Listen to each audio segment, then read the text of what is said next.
Welcome to the 63rd and almost final installment of my YouTube lecture video series on U.S. westward expansion. Now, this is something that started as a college course, and in fact, I am using these videos in the context of students watching them.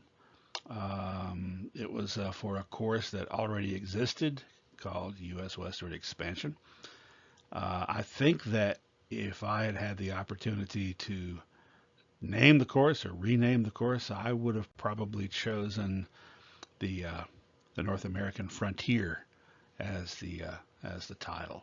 Anyhow, we've spent 62 lecture videos and approximately 45 or 50 hours talking about that process of the frontier expanding westward, starting with those original 13 U.S. colonies, while also looking at the context, looking quite a bit at the indigenous cultures of the people who were already here and the effects that this expansion had on them, looking at other people who were involved, like the Mexican people who found themselves at the end of the U.S.-Mexican War no longer in Mexico, but in a different country. And we've looked also quite a bit at not just that process, but how it came to be the sort of thing that U.S. citizens would eventually, actually pretty quickly before they were even the United States, use to define themselves, to define Americanness and what that has meant. But now we're going to take a different tack. Now, there's another course that I have taught that I call the Frontier in the American Imagination. And that course is about the Western genre in all its different aspects, from TV and movies to literature to comics and graphic novels and music and so on. And I haven't made that into a series of lecture videos because probably about 75% of that course is spent watching those things or listening to those things and then talking about them. So that's not the format that would work well in a context like this. But I mention it, the fact that such a class exists, because what we're going to be talking about for this remainder of this video are the sorts of things that I talk about in that class, which is different from a class about the actual history. This is the history of the legend, is how I like to frame it. And by the way, something that I want to point out for those of you who have come across this on YouTube and are joining us here and haven't sat through the whole 45 hours. Since this is primarily something that I designed for contemporary college students, now as I record this, it is 2024, so most of the people that are in these classes of mine were born in the 21st century, a time in which there's been a little bit of a drought in Westerns, though not a complete one.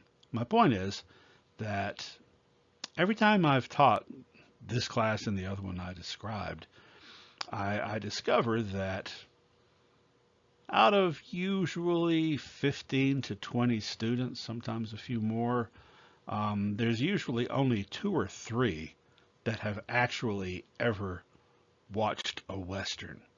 And usually those 2 or 3 watch them with their parents or their grandparents. And I've really been surprised, though I shouldn't be, at how much of the kind of popular history or popular memory about the myth of the West has been lost over the last couple couple of generations. It's been surprising to me that some of the figures that I talk about who are very famous that I heard about constantly as a kid are now basically unknown.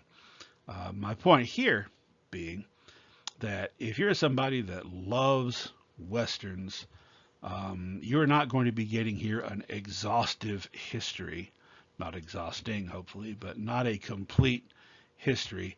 This is an overview geared toward people who don't know much about the subject or the genre, and that will hopefully compel them or point them in the direction toward some places to get started to explore that genre for themselves.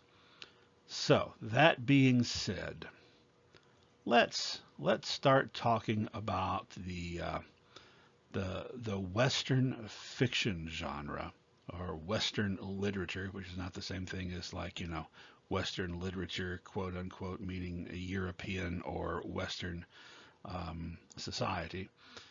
Let's talk about that first because, that came before the movies and the TV shows and the records and radio programs. And actually, we can point to some specific things as the predecessors and then eventually the prototypes for that genre.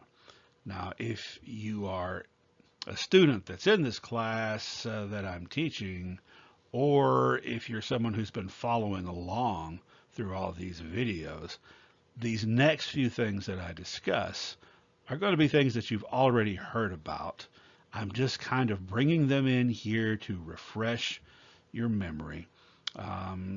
So basically, when we're talking about frontier literature, it existed as early as the 17th century in English, the English language. But it wasn't in the form of fiction until the early 19th century, unless you count some of the many plays that were written in the 17th and 18th century that were set in the New World. But we're looking at things that were written with a view of being read off the printed page, not being watched as someone performs them on a stage. So some of those early predecessors included what are called captivity narratives, and you saw a lot of those in the late 17th century, the late 1600s in New England. And more often than not, they were about women who had been captured by Native American Indian warriors during warfare and lived for some period of time in captivity.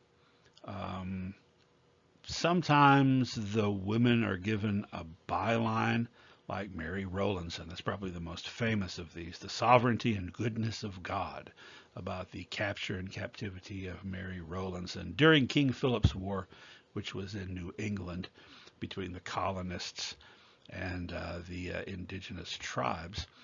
Sometimes they were about men, but usually about women, because that's was more compelling to readers back in England. And I say these are nonfiction, but they were mostly ghost written, and they mostly fit a very tight sort of formula. So I'm not entirely certain that you could describe them as, authenticated history. But like I said, these were very compelling for audiences, particularly that were a little farther removed from the danger of actually experiencing such a thing.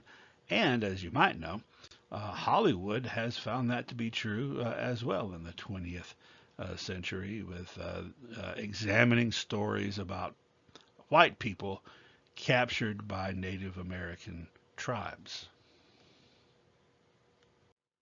There are plenty of other examples of literature set in the North American frontier and written by people living in the British colonies in North America or the early Republic of the United States that found wide readership that sort of even had influence on the way people perceived the frontier, the colonial frontier, and that includes people like Benjamin Church, who was a New England Puritan militia leader and frontiersman who published this book in 1716, entertaining passages relating to Philip's War. And then, sometimes the title to these things from the 17th and 18th century are longer than some books today, it seems.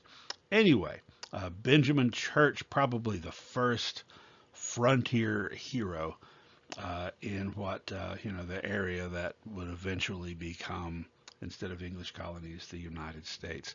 Another fellow that came along about half a century later, Robert Rogers, who was a hero in the French and Indian War of the 1750s, who wrote about it in a book that also had a wide readership.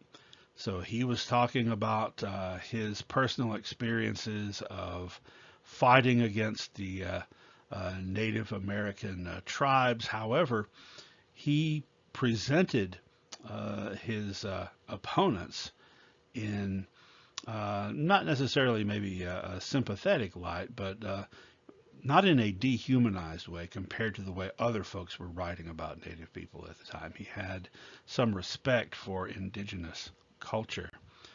And then the really big one was not an autobiography like these first two, but was a book that was written to sort of inform the people in Europe and the rest of the English colonies about what was going on in Kentucky and the founding of Kentucky. That was published in 1784, written by John Filson.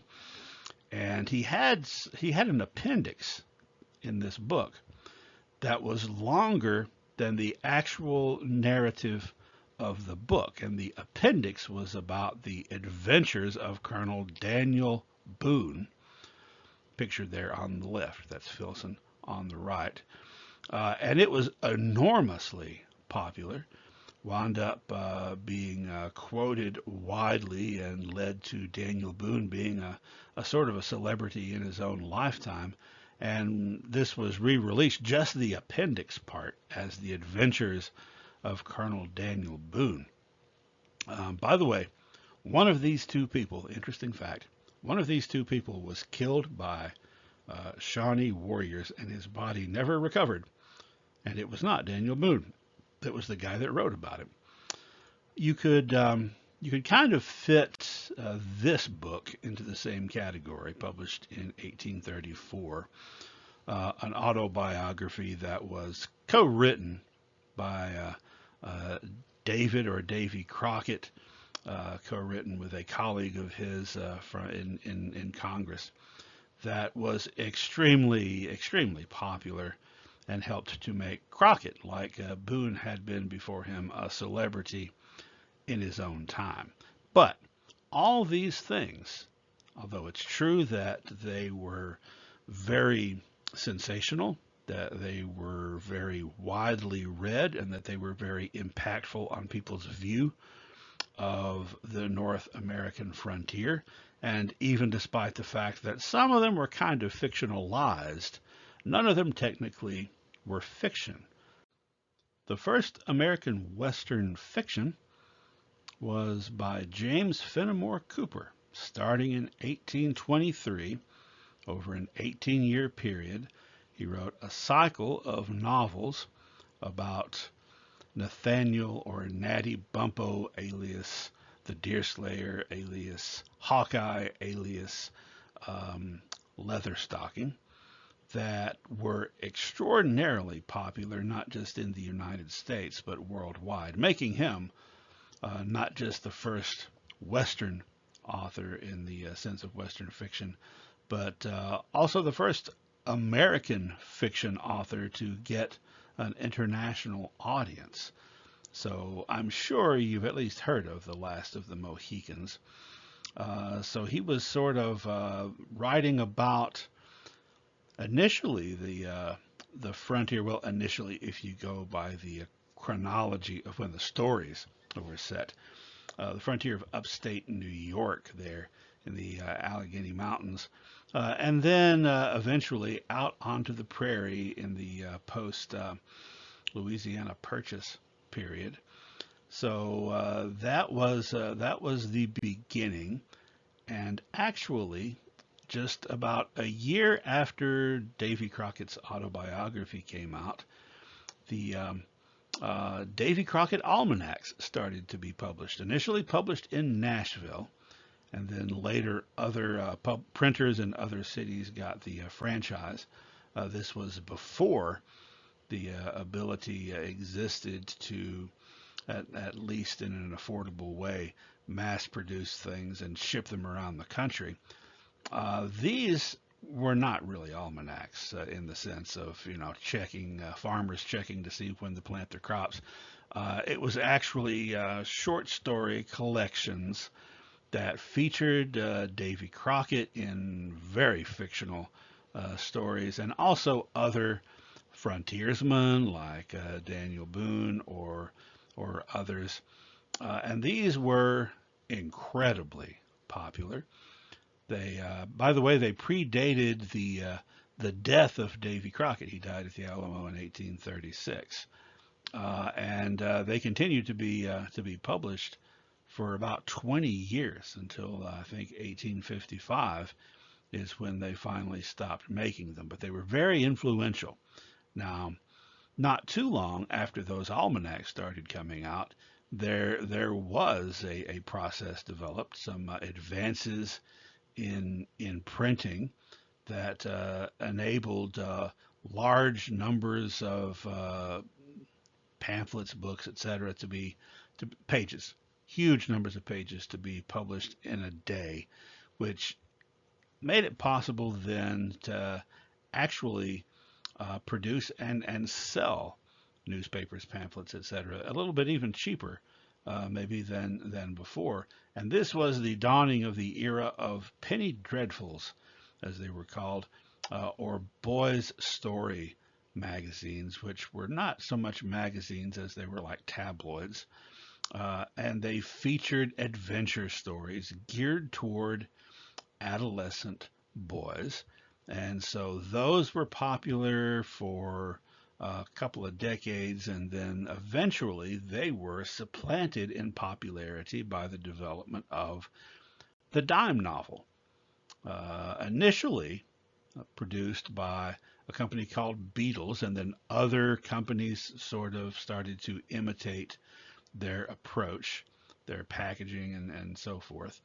But these dime novels were little paperback, very cheaply made things that had also adventure stories for the most part. Pirate stories were really popular, and various other kinds. Stories about the early frontier, such as demonstrated here. And those became extremely popular.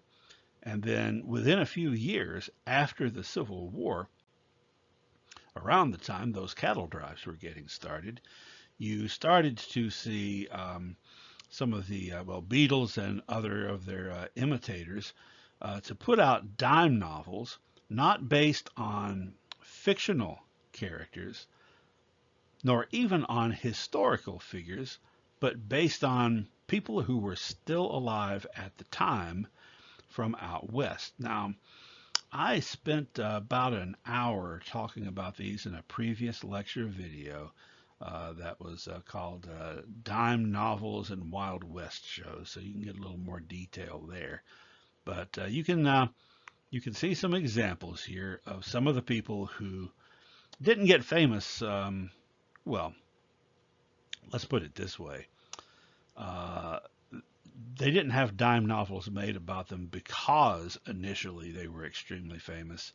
It was because they were interesting and caught the attention of the writers and publishers of these things, and then that greatly magnified how well known they were and essentially made them really famous. People like Buffalo Bill, Wild Bill Hickok, later Billy the Kid, Calamity Jane, and so forth. Now, Buffalo Bill parlayed his fame that he got from these dime novels into a traveling Wild West show.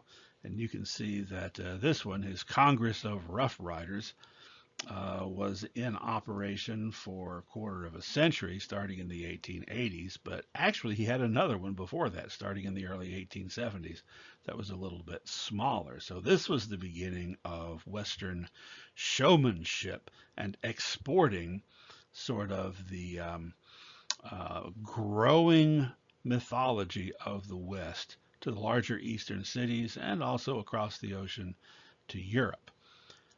In the realm of slightly more respectable literature, as framed at the time, although perhaps only marginally more respectable in the eyes of some, around the same time as dime novels were really picking up a head of steam, no pun intended, in the mid 1860s. These two writers, Bret Harte and Mark Twain, were starting to publish works of fiction, short fiction initially, for in Twain's case, set in the West, in mining camps. In Harte's case, California. Twain's case, Nevada, establishing what would be become known as a movement called local color, which is when you write a fictional story set in a specific region and you use the dialect of the people in that region. And this is kind of helping to lay the foundations for people who would come a little bit later and be writing about the cowboy life. And about a decade before them, in the mid 1850s, John Rollin Ridge published a novel called The Life and Adventures of Joaquin Murrieta, the notorious California bandit, also set in the California gold fields. Now, John Rollin Ridge was the son of Major Ridge, the grandson of Major Ridge, son of John Ridge. So his father and grandfather had been killed in Indian Territory during that, what essentially was a Cherokee Civil War after Indian removal. And John Rollin Ridge, whose Cherokee name was Yellowbird, fled Indian Territory after having killed someone that he suspected of being involved in the killing of his father, and went out to California, and that's where he stayed. Joaquin Murrieta was a semi-legendary Mexican bandit in California in the 1840s and 1850s. So these individuals, all three of them, were setting the stage for what would become Western literature. Well, the next stage in development of the Western literature genre came in the 1890s. Now, there was a magazine called Argosy that had started coming out around, I think, 1882, 83, and initially it was children's stories and interesting stories of nonfiction stories and factoids and what have you. They didn't do real well. They just kind of limped along until a new owner tried a new approach in 1896. He got rid of all the nonfiction stuff and just featured adventure stories, and he they had colorful covers, as you can see here, which, if you recall, those dime novels we just looked at did not. And he offset the cost of producing those colorful covers by using just absolutely the crappiest paper available, pulp paper, which is why the magazines that followed in the wake of Argosy, starting in 1896, were called pulp fiction magazines. So those became extraordinarily popular and supplanted the dime novel. And if you'll notice, initially, for a long, long time, actually, they were still just a dime themselves. because, again, of that offsetting by using the really cheap paper. Argosy, by the way, stayed in print until the late 1970s and has been revived. There have been several attempts to revive it since then, off and on. But just if you look at the consecutive issues, it lasted almost a century. However, it more importantly than that, its popularity in the early 1900s, like roughly, let's say, circa 1900 through the 1920s, inspired so many imitators that it became an entire, both a medium and a genre unto itself. And there were all kinds of different pulp fiction magazines and all kinds of different adventure stories. You know, Tarzan by Edgar Rice Burroughs debuted in a magazine like this. In fact, I think it might have been Argosy, I'm not sure. Written by Edgar Rice Burroughs, that we actually met a couple of lectures ago when he was a young man in the 7th Cavalry in the 1890s. And pirate stories and a lot of crime stories, but there were also a whole lot of Western stories being published in these magazines. The next big step in the evolution of the Western genre came right on the heels of the introduction of pulp fiction in 1902, the publication of the novel called The Virginian by Owen Wister. Now, this was not the first novel to be set in a Western or frontier milieu or setting, but it was the first one to be a bestseller and kind of take the country by storm. So it was the first really successful one. And what sets this apart from stuff that came before, so far as stuff that had been very popular, is that even though those dime novels with stories in them about, Wild Bill Hickok and Buffalo Bill and so forth, even though they were ostensibly, even though they were highly fictionalized, they were ostensibly based on real people. This was pure fiction, and it was adult fiction, by which I don't mean that there was sex and swear words in it, but I mean that it was not geared toward 10-year-olds. It was geared toward adult readers of fiction. It was a novel that just happened to be set in the West. It was not a highly sensationalized sort of Buffalo Bill dime novel type thing.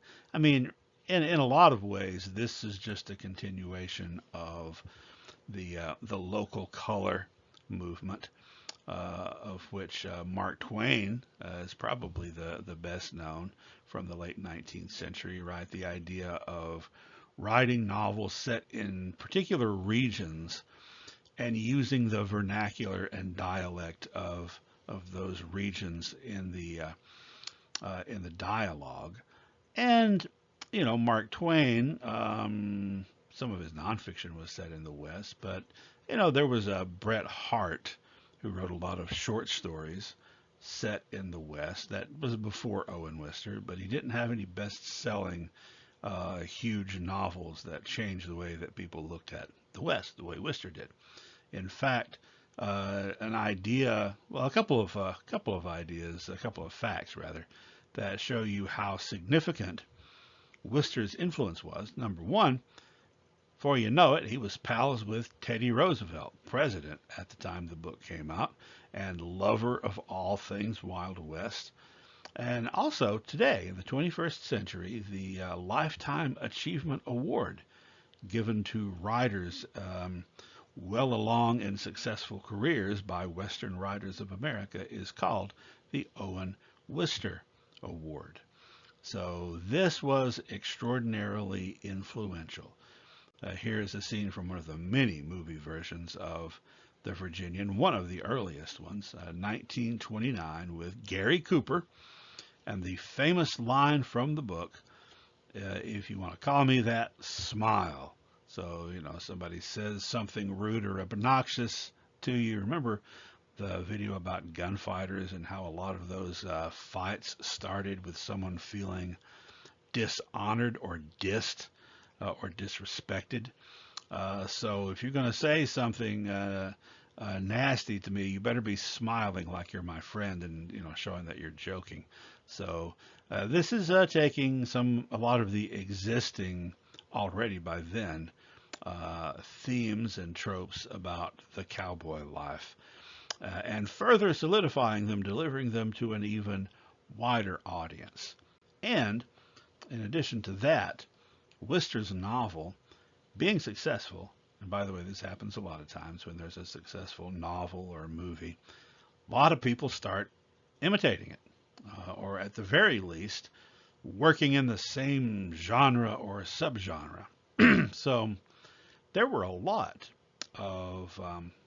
more than previous novels coming out in the next decade or two that were set in the West. And we're going to look at some of the more influential ones, not just the novels, but also some of the stories and writers from pulp fiction. And we're even going to look at a couple or three nonfiction books that came out in the first couple of decades of the 20th century that also were very widely read and very influential in how people perceived the West. 1 year later, this novel came out, The Log of a Cowboy by Andy Adams. Now, Owen Wister was from a privileged background in Pennsylvania. He was a graduate of Harvard Law School and was a practicing attorney for several years until he took some visits out west and fell in love with it and started writing about it. Andy Adams was raised on a ranch and spent 10 years going on cattle drives to the up the old cattle trails up into Kansas and so forth. So he had actually lived the life. And then after 10 years of that, he became a miner for a while. So he was frustrated by the unrealistic portrayals of cowboys that were already there in literature. And so he wrote a novel that, again, was a work of fiction. It's about a cattle drive. But you know how they say, write what you know. He knew what he was talking about. And so this novel wound up being just an excellent way to learn what life was actually like as a working cowboy. So that really made it stand out. And then he followed that up with several more novels. Now he did not reach the heights of fame and success that Owen Wister did, but he did all right for himself. And perhaps more importantly, at least in my opinion, he remains very highly regarded as a chronicler of the cowboy life. Also in 1903, 27-year-old Jack London, who had published a handful of short stories in literary magazines since his return from the Klondike goldfields, hit the big time with The Call of the Wild, which was followed up in 1906 by White Fang. Now, if you think that stories about the Klondike Gold Rush don't count as westerns, you must not have watched the video right before this one. 1 year after that, in 1904, the writer Clarence Mulford created the character Hopalong Cassidy that appeared over the next 2 or 3 years in several different pulp fiction magazines. Hopalong Cassidy was one of the cowboys at the Bar 20 Ranch, and Mulford wound up eventually writing not just a whole lot of short stories, but 28 novels about Cassidy and the other Bar 20 boys. Hopalong got his name because he had been shot in the leg in a gunfight and he had a limp. He was portrayed by Mulford as being kind of crude and kind of dangerous. And this illustration on the left is actually it's an illustration from one of the pulp fiction magazines in a 1905 Hopalong Cassidy story. After 2 or 3 years of being able to successfully sell these stories to several different magazines and getting a positive response from them, Mulford released a collection of all those stories, a book called Bar 20, which was just the first of many, many things that he would write about Hopalong Cassidy and the Bar 20 boys. Now, you may have heard the term Hopalong Cassidy before, although I'm not sure. Maybe it depends on your age group. But he became a very popular film character. Starting in 1935, played by William Boyd, who would go on to play him for 20 years or more in first 66 movies. And if you think about that, 66 movies over actually a less than 20-year period for the movies. They were cranking several of these out a year, which tells you something about the budget and the production qualities probably. But they were incredibly, incredibly popular with kids. And after the movies, then there was a long-running television series also starring Boyd. And Boyd's Hopalong Cassidy, which is the one that probably 99% of people who have heard of the character associate with the character, is like 180 degrees different from Clarence Mulford's character. He is well-spoken, reserved, somewhat smooth, always the epitome of fair play and justice, and never smoking or drinking anything harder than milk or sarsaparilla. So that's a little bit of almost, I'm not sure if you would call it irony or not, but it's interesting that someone could create a character that could be presented as very rough hewn, and the way that character would be imprinted on the public consciousness under the direction of people other than the original author is completely the opposite of that.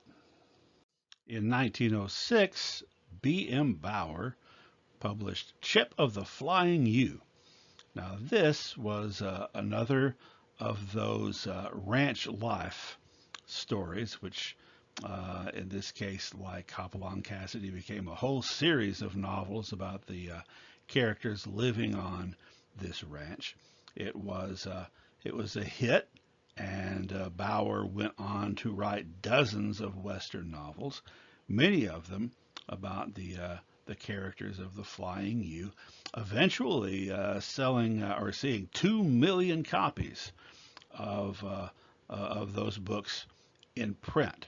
Although later on Bauer's sales dipped significantly when the public found out that BM stood for Bertha Muzzy, which was her mother's maiden name. So B.M. Bauer, one of the first influential and successful women to be Western authors, although not actually the first.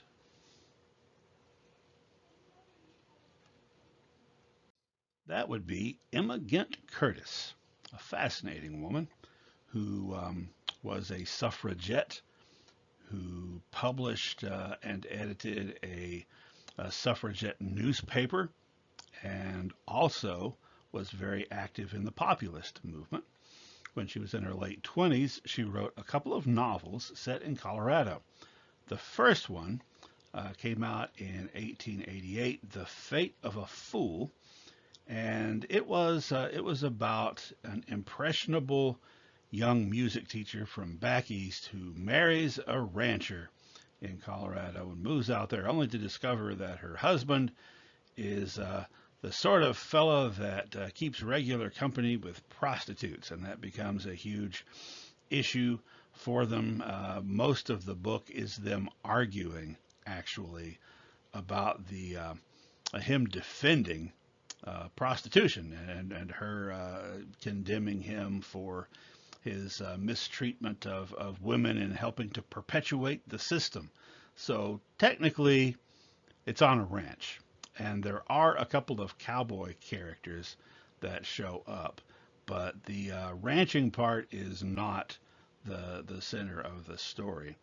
Unlike 1890's The Administratrix, say that three times fast, which is about a woman whose husband, a rancher, is murdered, and so she disguises herself as a cowboy, cross-dressing and going undercover to catch his killers, which also has a connection to the suffrage movement, the right for women to get vote,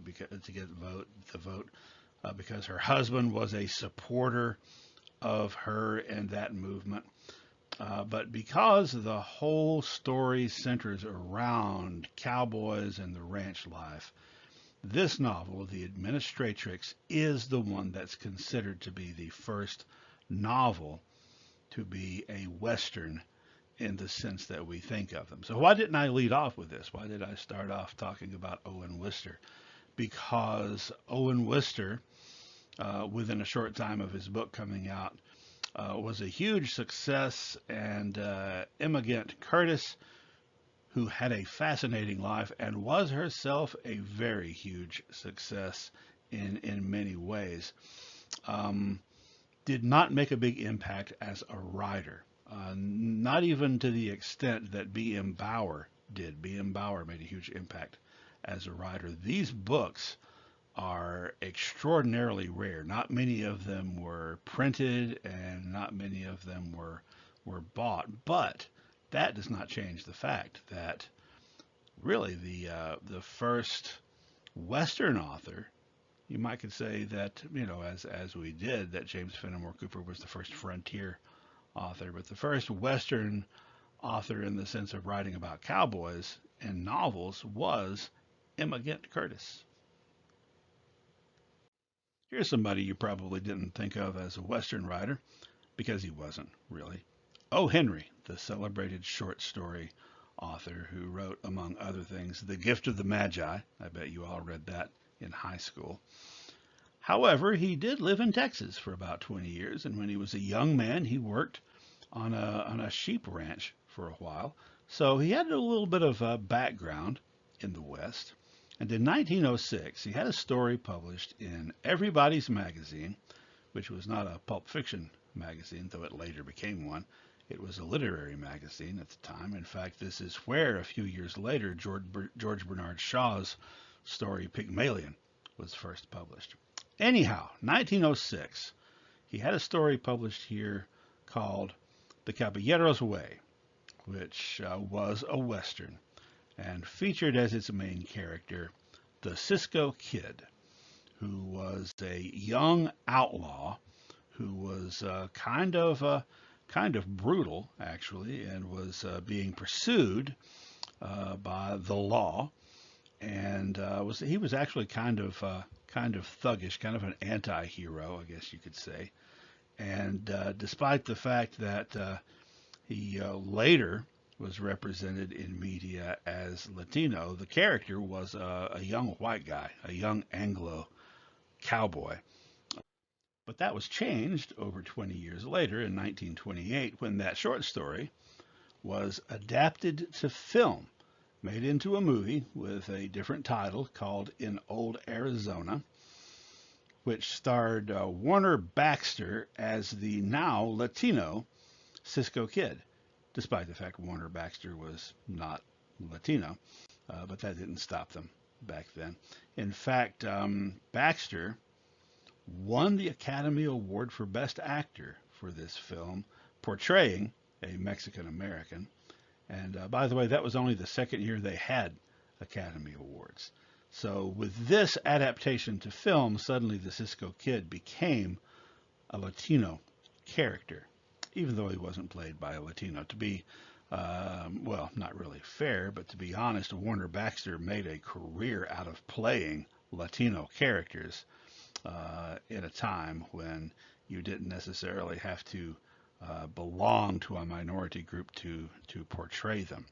In fact, he did several movies as the Cisco Kid, and then several more were made, including several with Cesar Romero, who was Latino, and with Gilbert Roland, who, despite having anglicized his name, was also Latino, and eventually by Duncan Ronaldo, who was in the last few Cisco Kid movies that were produced in the late 1940s and transitioned into the TV series, which ran for several years. And it was Ronaldo who introduced the look most people associate with the Cisco Kid, which is a charro outfit, a horseman outfit such as that is often worn by mariachi performers.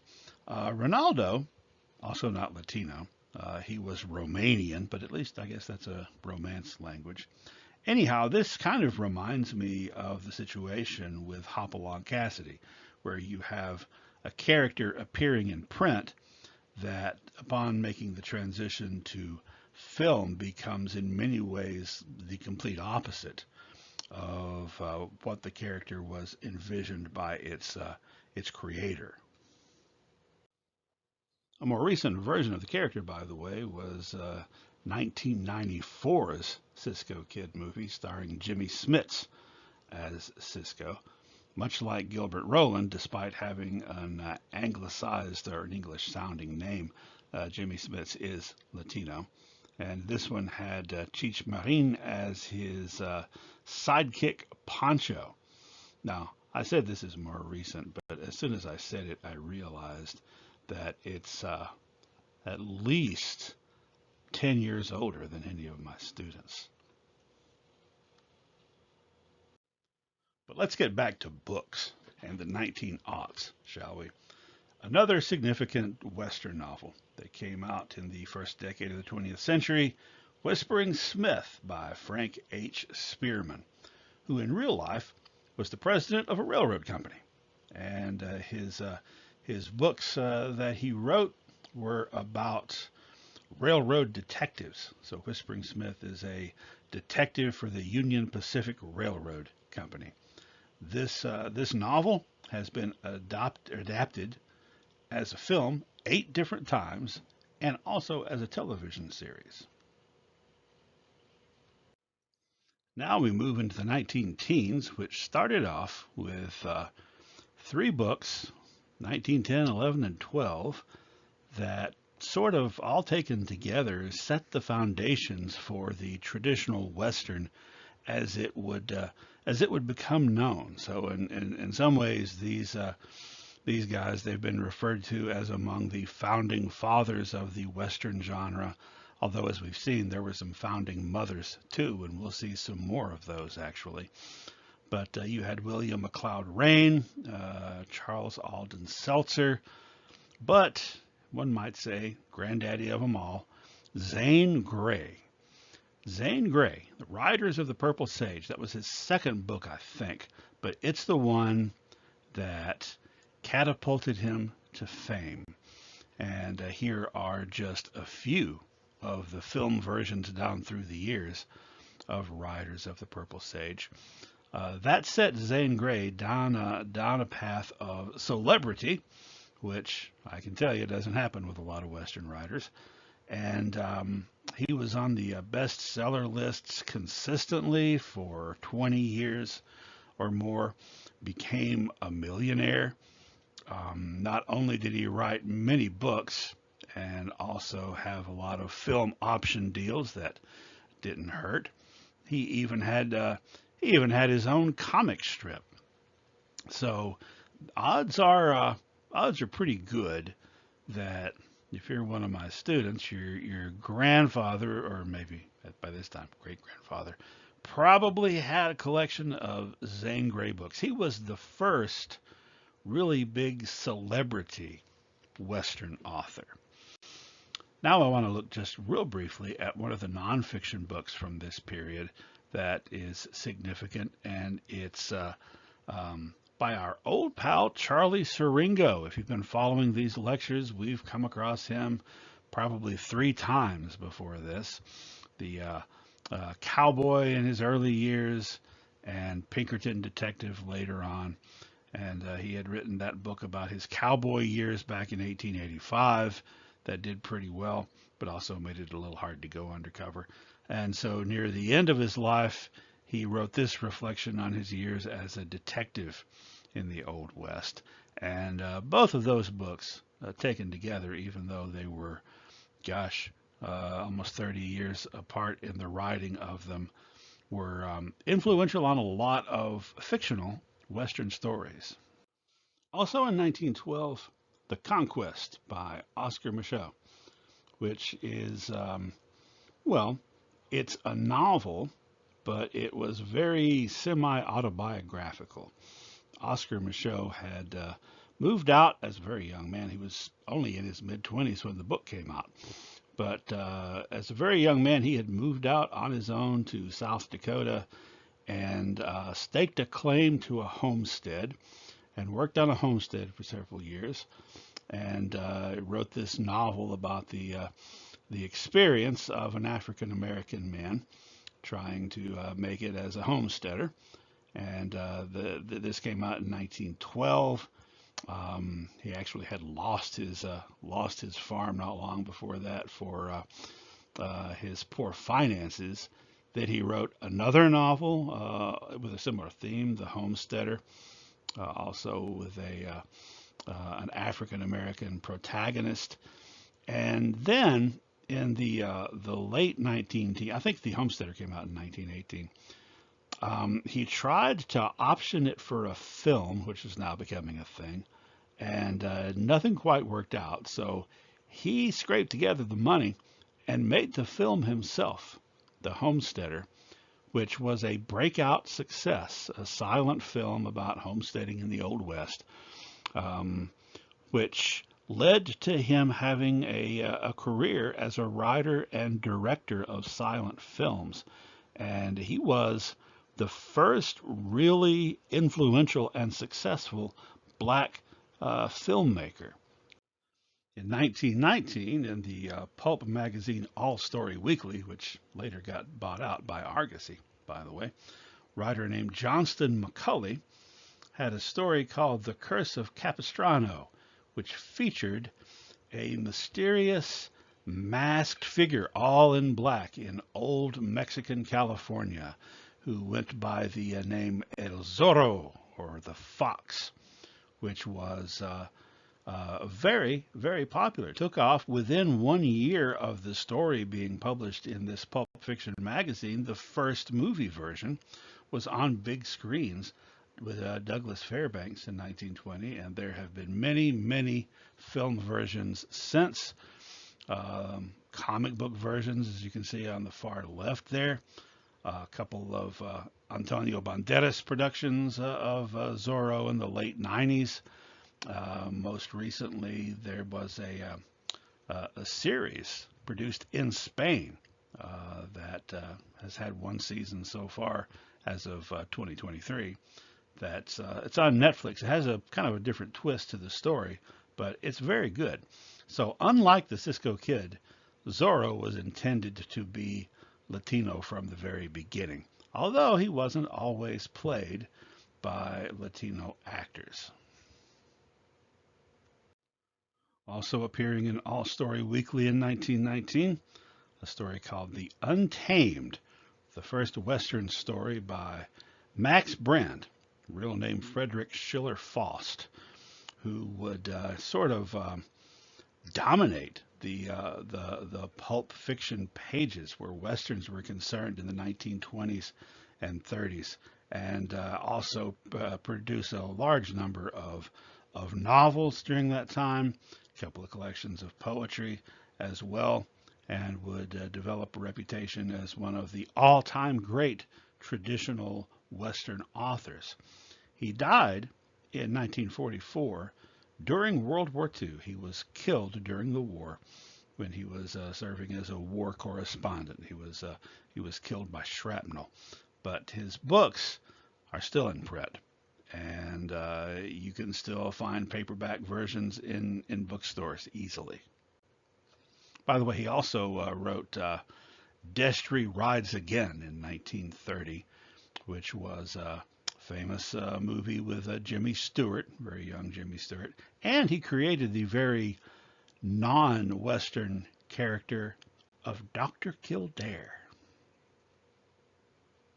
Also arriving on the literary scene in the 1920s, Will James, a writer and artist who was actually born Joseph Dufault. He was French Canadian, but decided at a young age what he really wanted to be was an American cowboy. When he was 18, he went to work on a cattle ranch in Saskatchewan in Canada, and then afterward moved down to Montana and from there to Nevada and created a whole new persona for himself, going by the name Will James and telling people he'd been born in Montana but raised by a French fur trapper, and that explained his French accent. Anyway, as a further bit of gaining some authenticity, in 1914 he went to prison for cattle rustling. By the early 1920s, he was getting published as a writer and also working as an artist. And in 1926, he wrote and illustrated this children's book, Smokey the Cowhorse, which is one of the all-time great children's books. Won the Newbery Award the year after it came out in 1927. In 1930, he wrote his life story, which was absolutely, completely fabricated, but had quite a bit of success as both a writer and an illustrator. Another author who had tremendous success writing children's books in the 1930s, set on the frontier, was Laura Ingalls Wilder, whose Little House in the Big Woods came out in 1932 and was the first of several books, a whole series of them, that were published between 32 and 1943, I believe. The third book in the series, Little House on the Prairie, is the title that was chosen for the TV show later in the 1970s based on this. Just like I said, an enormously successful series, which could best be described, I think, as kind of well, let's say semi-autobiographical children's novels. It was part memoir, but there was also quite a bit of dramatizing and fictionalizing going on for the sake of the story. But all these taken together tell the story of the Ingalls family and their travels west as settlers in the 1860s and 70s and into the 1880s. Ernest Haycock's 1943 novel Bugles in the Afternoon told the story of the Battle of the Little Bighorn. In 1937, he had a short story published called The Stage to Lordsburg, which was the basis of the 1939 film Stagecoach. That was John Wayne's breakout role. So, as often happens with short stories becoming the basis for popular movies, there was a short story collection then issued, including the short story that started the thing. In this case, The Stage to Lordsburg, and then renamed by the name of the movie. Anyhow, Ernest Haycock's one of the best Western authors of the 1930s and 40s. Right after World War II, there was a new publishing phenomenon that was really going to benefit genre writers, particularly Western authors and also science fiction writers of the time period. And that was the advent of the mass market paperback, which was, I think that Pocket Books was one of the first to really push this idea of having a more affordable version of a book that was small enough that you could fit it in your coat pocket. Now, before this, books were released in hardcover, and that was the book release. Okay, so this is the time period when you started to have book racks, kind of like comic book spinner racks, in stores with paperback books. And this not only provided an opportunity for popular and successful books that had done well in hardcover to then be released in a cheaper version. But there were a lot of paperback originals, that is, books that never were hardcover, that were released as mass market paperbacks, and that was their first publication ever. And this led to a proliferation of availability of Western novels and also science fiction novels, which, by the way, kind of helped to usher out the pulp fiction magazines, because now you can get a whole book for not too much more than you were paying for those magazines. So now we're going to look at some of the Western writers who came on the scene after the advent of the paperback. At least, now I say came on the scene, I'm talking about in the sense of getting recognition. Some of them were being published already in the 1940s and some of the 1930s in magazines, pulp fiction magazines, or sometimes higher end magazines. There were magazines like the Saturday Evening Post and Collier's and others that regularly published short stories. Anyhow, here's one who in 1949 released a novel that became an instant classic. His name was Jack Schaefer, and the novel was Shane. Now, we'll be talking about Shane again later when we talk about movies, but this is the book version, which, just from the cover, if you've seen the film Shane, you can see there's a big difference. Also, he wrote the novel Monty Walsh, that also was adapted to film a couple of times, really, and both of them were pretty good. Jack Schaefer, considered another of the luminaries, another of the all-time greats. As was this guy, Henry Wilson Allen, known to his friends as Heck Allen, who wrote westerns under the pseudonym Will Henry. Also wrote westerns under the pseudonym of Clay Fisher. As Will Henry, he wrote a lot of western novels, and they were very, very good. He wound up winning 5 Spur Awards over the course of his career from Western Writers of America. Now, here's another of the all-time greats, Elmore Leonard, who's actually better known today, and has been for probably the last 40 or 50 years, for his crime novels than for his westerns. Westerns is where he got his start in the 1950s. And he wrote some very good ones, a lot of great short stories, including, I think the first one the first one he had published was called The Bounty Hunters, but he wrote one in the 50s called 310 to Yuma, which was made into 2 very successful and very good films, one in the 1950s and one in the 2000s. And, of course, also all those detective stories. He also wrote a short story called Fire in the Hole, starring a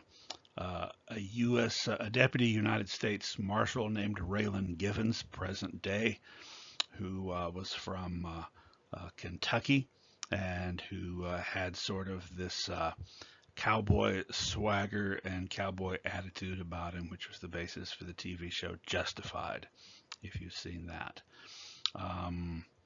Elmore Leonard is, despite the fact that he wrote genre stuff, one of those rare genre writers that has been elevated by the literary powers that be to be considered one of the best writers, period, of his time period, which was the second half of the 20th and into the 21st century.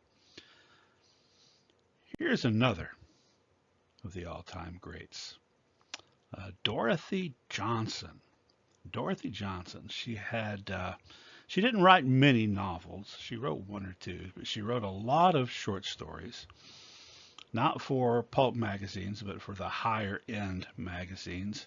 of the 1940s and 50s and 60s, like the ones that I mentioned earlier.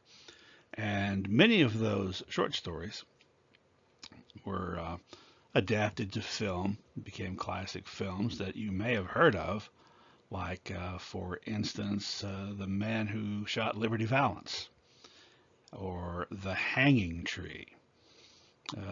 There was also a story, several stories that she wrote that are classics that were not filmed. Lost Sister is one of them. One of my favorite Western short stories, maybe my very favorite Western short story, was by her. It was called The Boast. And I highly recommend her writing. Now, I didn't mention another of her short stories. I saved it for last. It was called A Man Called Horse. That came out in the 1950s and was adapted in 1970 as a film that had several sequels. The reason I saved it for last is because it was voted a couple of different times when they took these votes. The best Western short story of all time by Western Writers of America, and they used to do those votes about every 10 years or so. They haven't, I don't think, in a long time.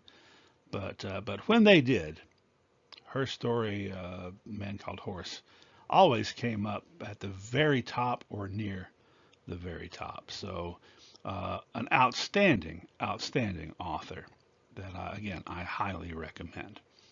Now, here's the guy most people think of when they think of Western novels, Louis L'Amour, who sort of picked up the mantle of Zane Grey decades after Grey's death as the go-to Western novel person.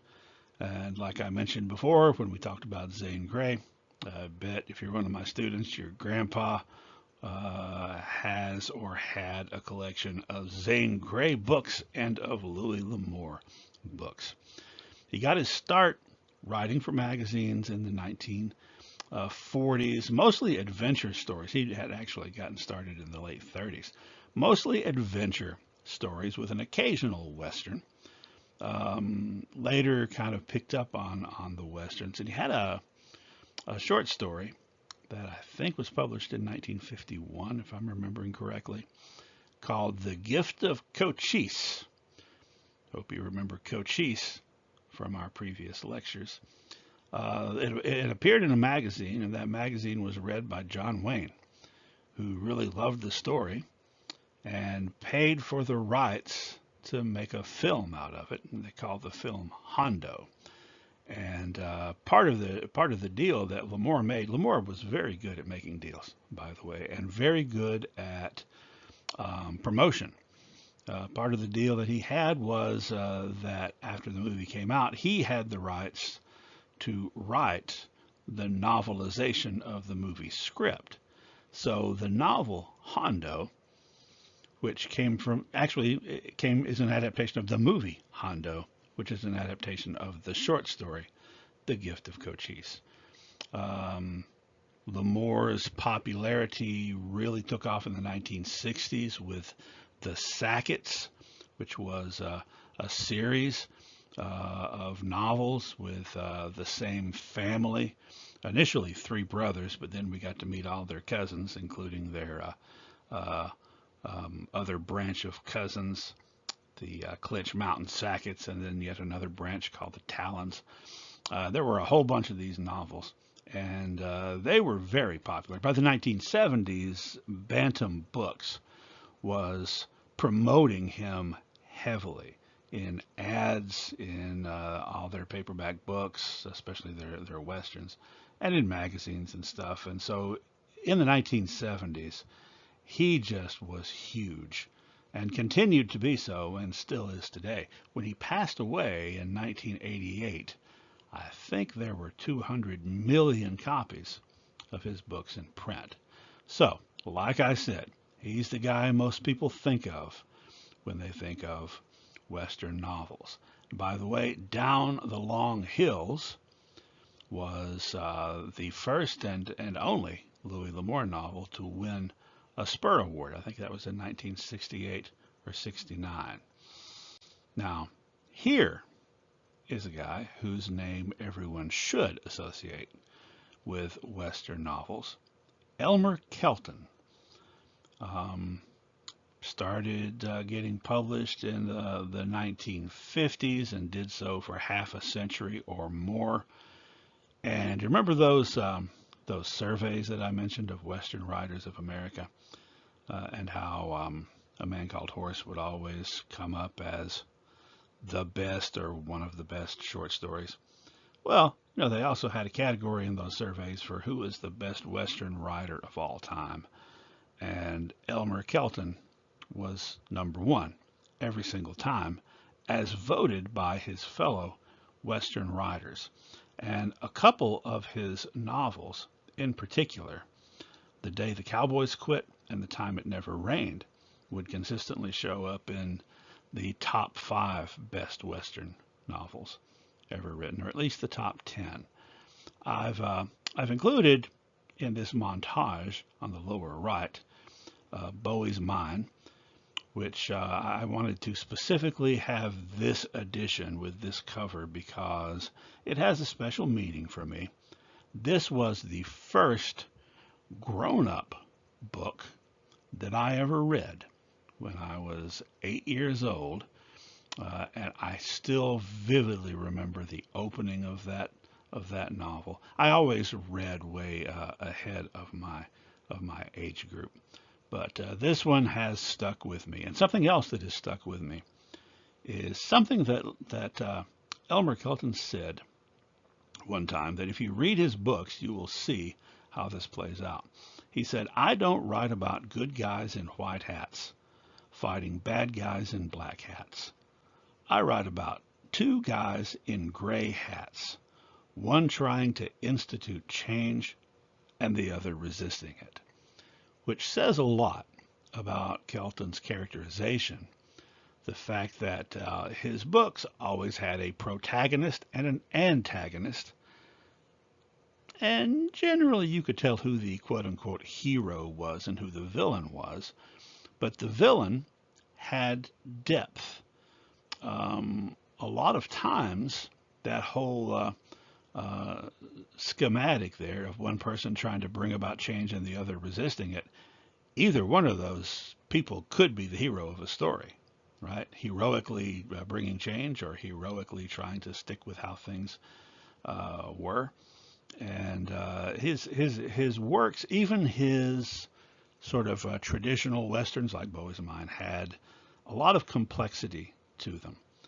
The other book I have up here, The Good Old Boys, is, so far as I know, the only one of his books adapted into a film back in the 1990s with Tommy Lee Jones. And that is just a tragic shame, because Elmer Kelton really is, if not the best, one of the best Western writers of the 20th century. And his stories deserve to be read more widely, and he should be a household name, along with Louis L'Amour. Many people feel, that he's more deserving than Zane Grey or Louis L'Amour. Anyhow, Elmer Kelton, if you're not familiar with him, go out and get one of his books. I used the term traditional Western just now when I was talking about Elmer Kelton. The fact is, there are several different types of Western novels. Some are kind of the edges between them can get a little bit blurred, but I want to list some of these subgenres for you, and then go into a little detail with each of them to define what they are, because I think that there's an unfortunate tendency to lump everything all together. If it's a Western, it's a Western, but there are different kinds. So here are the kinds that we're going to talk about. The traditional Western, which I just mentioned, the literary Western, the historical Western, the Western romance, the adult Western, which does not just mean grown-up stories, the weird Western, let's not forget that one, and the contemporary Western. We're going to start with the aforementioned traditional Western, which is the type of Western that comes to the mind of most people, probably almost everybody, when they hear the term Western novel.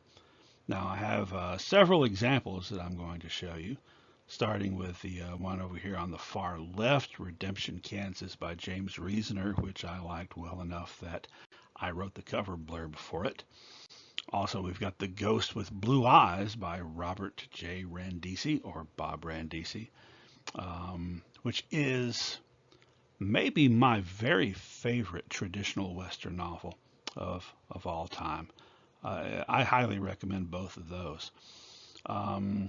Several of these other folks on this image and the one that we're going to look at after this while I'm talking about traditional Westerns are folks you should probably look up. So what is a traditional Western?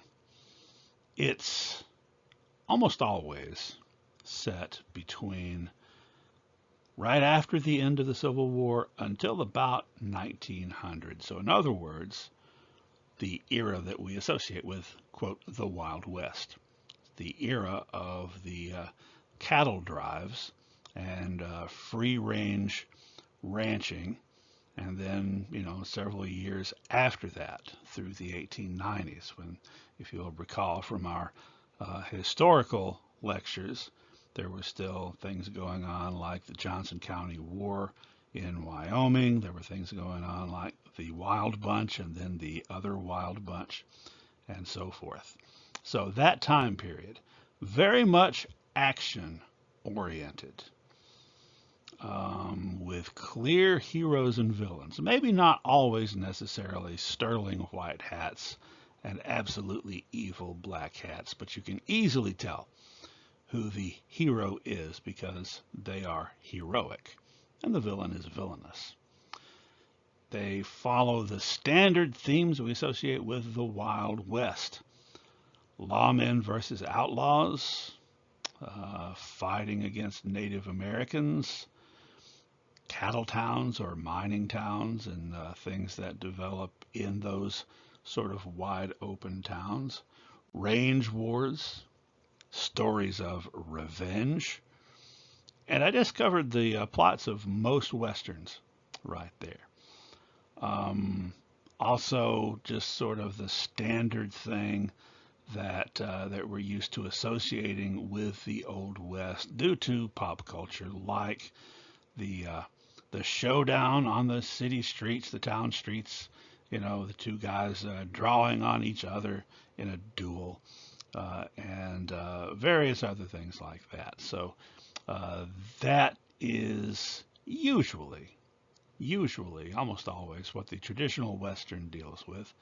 The storylines also usually follow a standard pattern. Some people would call it a formula. This is not true 100% of the time, but it's true most of the time. If you are a reader of this subgenre, which is, like I said, associated with the overall genre, you usually have a pretty good idea what you're going to be getting into when you pick one of these books up. And also, they're usually a fairly short read compared to some novels. Now, this is no longer universally the case as much as it once was because of, well, since the advent of, the Kindle and print on demand, the length is no longer so predetermined. But for the longest time, throughout the 1950s and 60s and 70s and 80s and into the 90s, for a long time, you could expect one of these novels to be about 150 to 200 pages. Maybe 250, usually not as many as 300. So if you're a writer and you think in these terms, usually like 50 or 60,000 words up to 80 or 90,000 words. Now, like I said, there are some outliers, but this is normally how it went. Now it's getting harder and harder to even find a Western section in a bookstore anymore. It wasn't even easy to find a picture of one online. I had to settle for this picture of a library Western section. Hey, that one's got one of mine in it. I did not realize that when I did the search for this image, by the way. Anyhow, um, it's just it's hard to find. And once upon a time, every bookstore had a Western section, and many grocery stores and department stores had book sections, and those book sections included a healthy section of traditional Westerns, your Krogers and your Walmarts and etc. Hard to find those in a bookstore now, unless it's a used bookstore, like this image that I found. But on the rare occasions when you do find a Western section with new books, not used ones, odds are, you take a look at those shelves, more than half of those traditional Westerns, maybe as many as 2/3 of them, are all by these two guys, Louis L'Amour and William Johnstone. Now we've already talked a bit about Louis L'Amour, but let's talk about Johnstone. He started writing in the 1970s, didn't really start getting published until the 80s, and really started to take off in the late 80s and early 90s, right after Louis L'Amour died, actually. And he was also heavily promoted by his publisher, and his books became ubiquitous. They were all over the place, all the way up until he passed away in 2004. And even after he passed away, the publisher kind of kept quiet about that for a couple of years until it was, leaked online, I think. And they had continued to have ghostwriters write under his name because, like with Louis L'Amour, it was the name that was drawing readers as much as the new title of whatever the new book was. He had become a brand in and of himself. Now, after 2006, I think it was, his niece, J.A. Johnstone, started writing a lot of, well, first finishing some of his manuscripts, I guess, and writing some books based on his characters, so that then you started seeing William Johnstone in huge letters with J.A. Johnstone in small letters. Nowadays, you can see J.A. Johnstone as the primary author in books, but it is not uncommon, like I said, to see Western sections dominated by, again, these are newly printed books by these two guys that have been passed away, that have shuffled off this mortal coil 20 years ago in one case and almost 35 years ago in the other. Their titles are still in print. Now, Louis L'Amour wrote like 200 books, so it's quite an accomplishment to get all of them. So anyhow, it is also not uncommon to find readers who are absolutely devoted to these two authors in particular, to the extent that they pretty well stick with them, and there's such a large backlist of their books with new ones coming out that have their names attached to them. At least Johnstone's the situation I described. Louis L'Amour, so far as I know, there have not been any ghost writers doing anything for Louis L'Amour, but what they do is take his many short stories and repackage them sometimes, and then re-release collections of short stories. That's not exactly the same as any other collection of short stories, but it's the same short stories.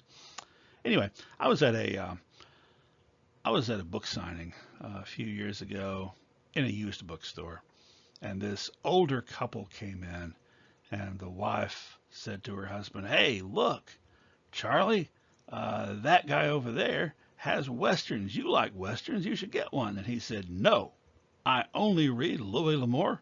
Actually, he said Louis L'Amour, and William Johnstone, nobody else. So, I took that in stride. But it happened that I was sitting next to the used Western section that was similar to that shelf that we looked at just a moment ago. And there was an author who had several books on there that I knew had been the ghostwriter for, or at least I strongly suspected, for some of those William Johnstone things right after he'd passed away. So I told this couple, I told the husband, hey, if you like William Johnstone, I guarantee you'll like this guy. I guarantee it. But he wouldn't give it a try. Anyhow, um, the sales are slowly been drying up as sort of the generation of people who even know what a Western is starting to get smaller and older, sometimes literally smaller as we get older, I guess. But there are new avenues opening up, especially through the venues I mentioned before, like online sales. Anyhow, that's the traditional Western. These are the guys that have dominated it for a pretty long time. But there's a whole lot of people. If you want to go back and look at some of those titles that I showed you, all of those people are worth looking up and reading, especially Elmer Kelton. Our next subgenre to examine is the literary Western. And under my list of things that define the literary Western, number one is they're hard to define. It's kind of hard to say exactly because a lot of the stuff that I would use to describe the literary Western applies to some of the other subgenres, in some ways to the traditional Western. It's kind of like the Supreme Court's definition of pornography. It's hard to define, but you know it when you see it. But here are some general things. You'll notice I put sometimes in parentheses on a couple of these points. Often, a literary Western is going to be more complex in a lot of different ways. Complex plot-wise, complex character-wise than a traditional Western. But as I noted, not always. Some literary Westerns have pretty straightforward plots, and some traditional Westerns can get, fairly complex with characterization sometimes. Literary Westerns tend to be a longer read. I mentioned that the traditional Western, on the average, maybe 200 pages. You might have something that's 300. One of these literary Westerns could be 4 or 5 or even 600 pages long. But there are also literary Westerns that fit the description that are as short as a traditional Western. Often, here's one of the markers that is easier and I think more likely to differentiate.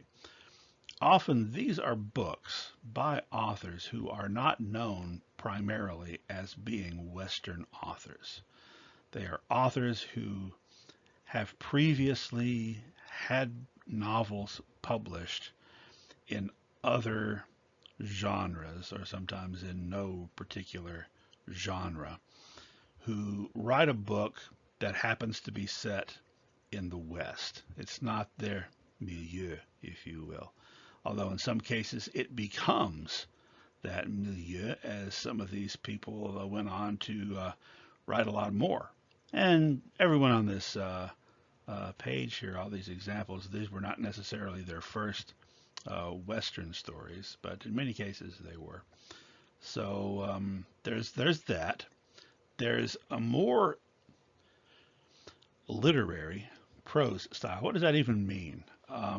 It is way too easy to be condescending, I think, when you start using terms like this. The same thing happens in the mystery genre, in which some novels that are centered around crime are considered classics and highly elevated literature, and most of them are treated as though they were little better than trash. And the same thing tends to happen. But it is true that many of these books that qualify as literary westerns do have a different stylistic approach, more likely to have much more complex prose. Cormac McCarthy, for instance, if you've read his works, I love all these books. All these books are among my all-time favorites. McCarthy, though, I have to say, reads a lot more like William Faulkner than like Louis L'Amour. Let's just be honest. A lot of long sentences, sometimes getting creative with capitalization, stuff like that.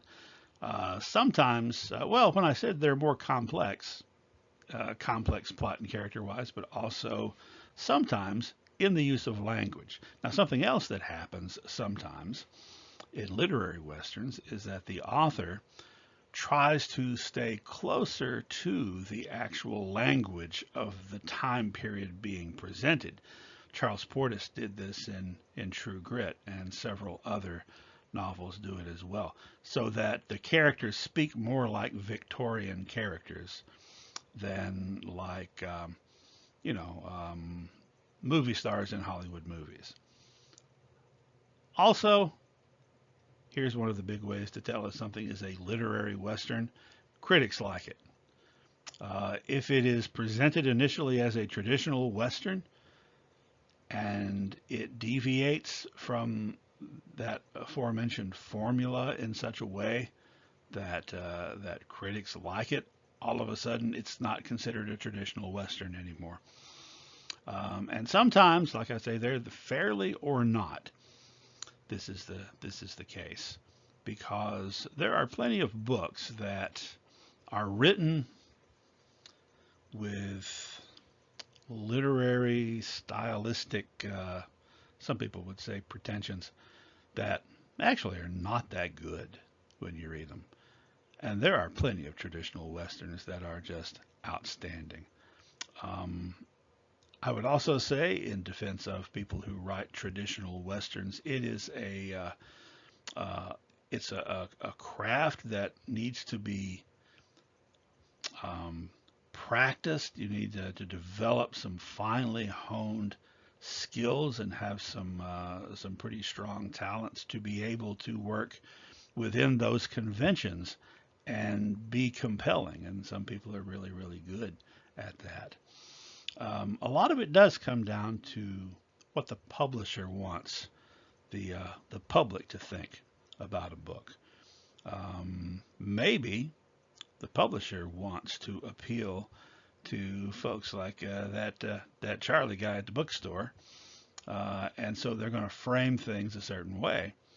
And maybe they want to appeal to an audience that doesn't normally like Westerns, and maybe sometimes thinks that Westerns as a genre are below them.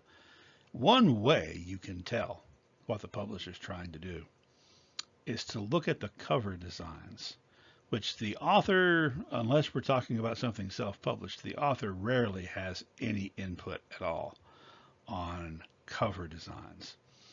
I've noticed that books that are being presented and that were sometimes often intentionally written to be traditional Westerns, have action scenes on the front.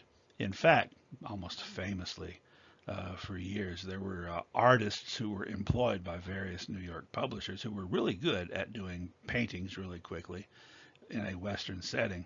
And a lot of times those paintings on the cover had nothing to do with the story inside. It just conveys a feeling of action, and that's the audience that they want to bring in. Look at these books. In some cases, there's no image at all, or the image is very sort of serene. That's telling you that even though there may be action in these books, and there's a lot of action in all these books. Blood Meridian, an incredible amount of sometimes very disturbing action. The action is not the main point, right? The action is in service to the plot. So that's one way I think that you can look at these things. But like I said, you know it when you see it. And some of these are just outstanding, classic, wonderful books, and some of them aren't nearly as good as I think the authors themselves seem to think that they are, or the publishers. In that previous image, I had Lonesome Dove up there as an example of a literary western, and the cover conveys a lot of the things that I was describing, right? So it's just a placid scene of some cowboys riding along with their cattle. It's mostly the text that's being highlighted, and they're pointing out that Larry McMurtry, when this book came out in 1985, the author of Terms of Endearment, that's what people were going to know him by, the fact that he had written that very famous novel, which became a famous movie. He also wrote The Last Picture Show, which I think qualifies as a contemporary Western and was outstanding. Lonesome Dove won the Pulitzer Prize, which is another way to tell if something is a traditional Western, because if it is a traditional Western, it's probably not going to win the Pulitzer Prize. But if it does, it will no longer ever be presented as if it were a traditional Western. Um, anyway, so Pulitzer Prize for that one. It was also the first novel in what would become a cycle of novels, all following the two main characters, or one of those two. Spoiler alert if you haven't read it or seen the TV miniseries. So 4 books written over a period of 12 years that were released, that were published and written, not necessarily in the order the story happened. So I have them laid out here chronologically by the setting. Dead Man's Walk examines the two Texas Ranger protagonists when they're like 20 years old. And then over the course of this series of books, you follow them through the rest of their lives. Like I said, McMurtry had written a lot of things set in, most of the things that he wrote were set in Texas, sometimes Wyoming, in various time periods from the 19th century to the 20th century. After the success of Lonesome Dove and this cycle of books, he wrote a lot of westerns after that. Some of them pretty good, some of them just kind of okay. But these are the cycle that I would say this cycle of 4 books is the 20th century equivalent to the Leatherstocking Tales that kicked off the Western genre, the frontier genre, back in the 19th century.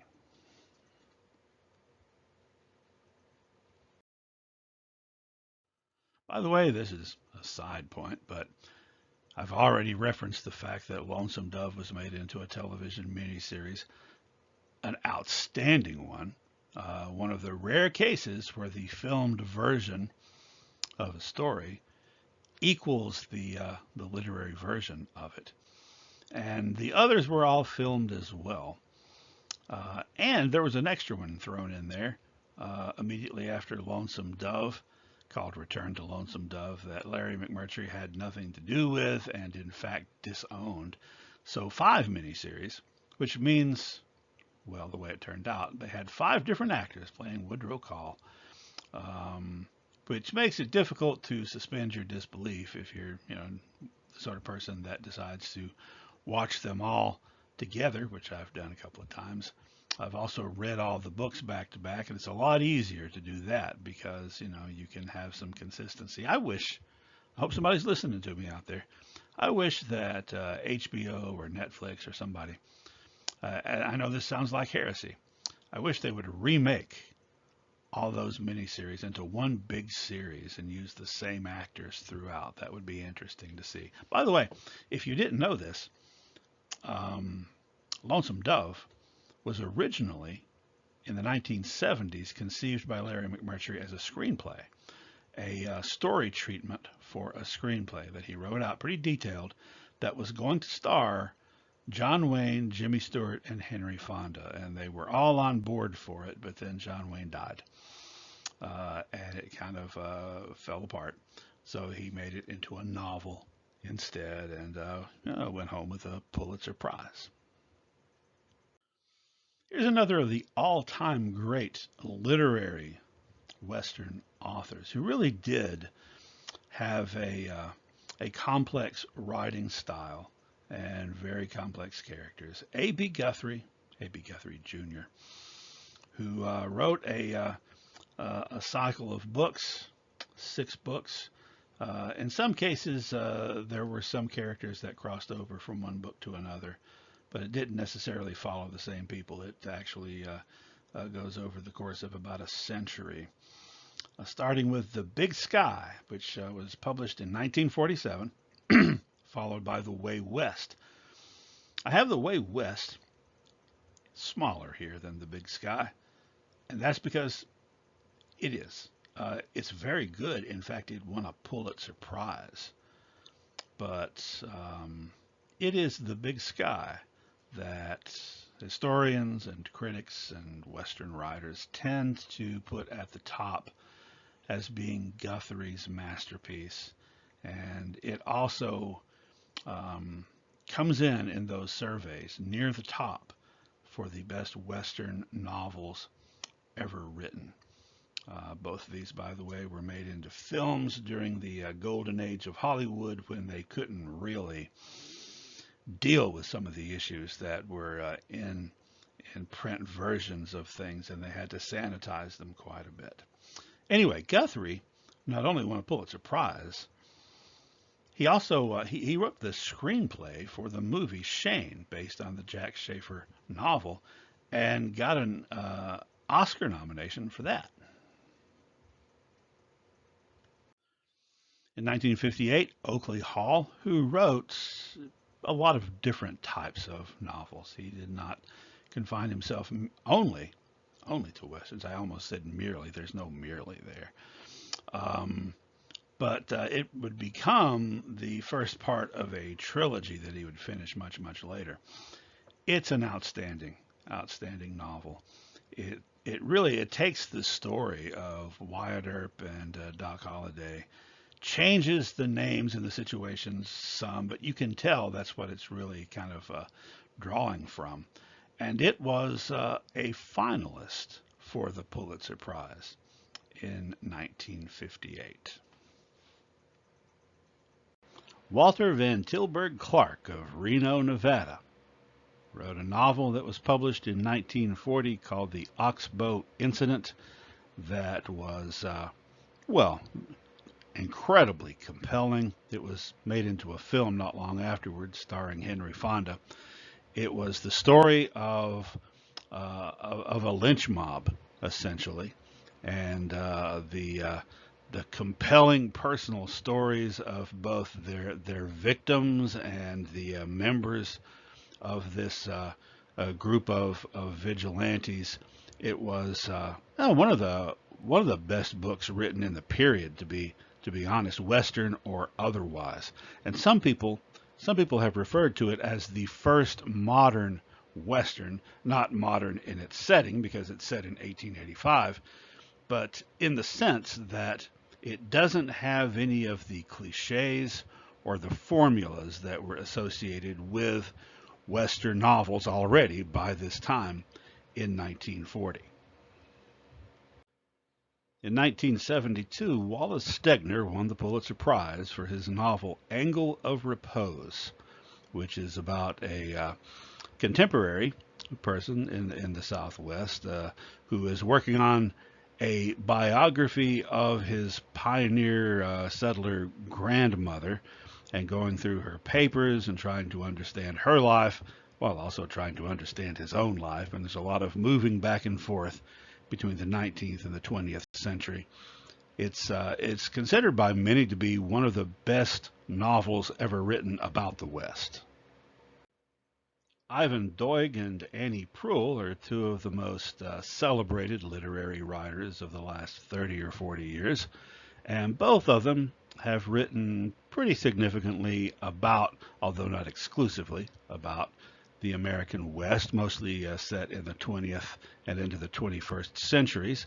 Doig's book English Creek in 1984 was the first of a whole series of novels set in Montana. Prule's short story, actually, she won the Pulitzer Prize in '93 for The Shipping News, which takes place in New York. But her short story, which was called Brokeback Mountain, that came out, I think, in 1998, won the O. Henry Prize for Best Short Fiction of the Year and was included in her collection of short stories, all set in Wyoming in 1999. Of course, Brokeback Mountain was later made into a film, which had a screenplay adapted from Prule's short story. Screenplay was written by Larry McMurtry, and he won an Oscar for that screenplay. For the first half of Cormac McCarthy's career, most of his novels were set in his native Tennessee. Then, starting in 1985, he took a westward turn with Blood Meridian, which, as I mentioned earlier, has been described by some as one of the greatest novels of the 20th century. It's set in along the Texas-Mexico border in the 1840s, and it deals with a group of scalp hunters who were, if you recall from our earlier discussions, people like Ike Glanton, who were making a living by collecting bounties off the scalps of Native Americans, mostly Apaches, but actually anybody who looked like they might be. And that was a very violent story.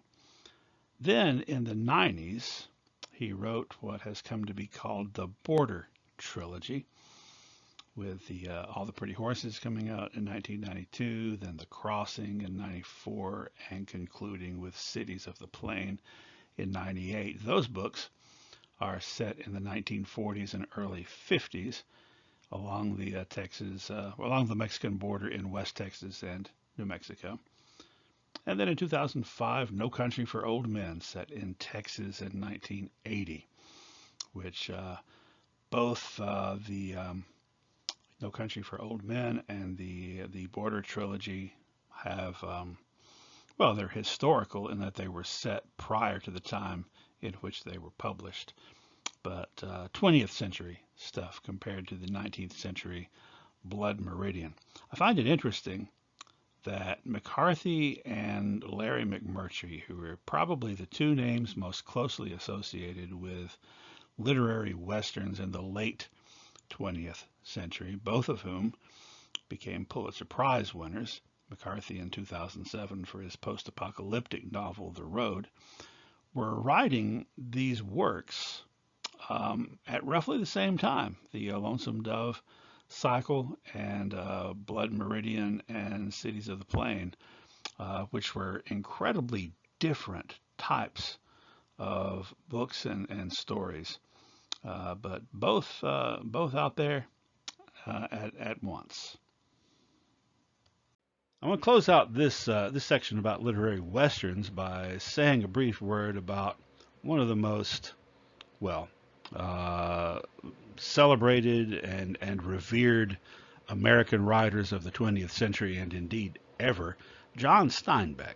And you probably haven't thought about John Steinbeck as a Western writer, certainly not as a genre, not traditional Westerns, but if you're familiar with his body of work, a good bit of it, a large amount of it, takes place in the American Southwest in the 20th century. But, well, some of it revolves around ranch life, like The Red Pony, which you can't get much more contemporary at that time Western than that one if you've read it. And you also need to take into consideration that three of his novels that are often taken together as a trilogy, they're not directly related to one another except thematically, sometimes are called the Dust Bowl trilogy. And if you'll recall, we talked a lot about the Dust Bowl in the American West. And In Dubious Battle, Of Mice and Men, and The Grapes of Wrath, all deal with that time period. They deal with migrant workers, every one of them. The Grapes of Wrath, of course, deals with those Okies who were forced to go farther west after their lands dried up in the Dust Bowl. And actually, any of these novels, if they came out today, if they came out in 2024, would be um, certainly worthy, and no question they'd be worthy, but they would be qualified to be considered as a contemporary Western novel. For example, the Contemporary Western Spur Awards, I would say. Our third subgenre is the historical Western, which may sound, you know, silly because aren't all Westerns set in history? Well, actually, no, not all of them are. But this denotes a different type of story than a traditional Western, even though those are set during a very specific time period. In many ways, the historical Western is in kind of an in-between place, sort of the missing link between traditional Westerns and literary Westerns, in that they also can be very complex and can be very long, in part because, not always, but often they cover long periods of time. Or it could just be going into really extraordinary detail in one particular short period of time. Um, they can take place in the Wild West period, like much of Richard S. Wheeler's book about Bat Masterson, but they're not necessarily limited to that.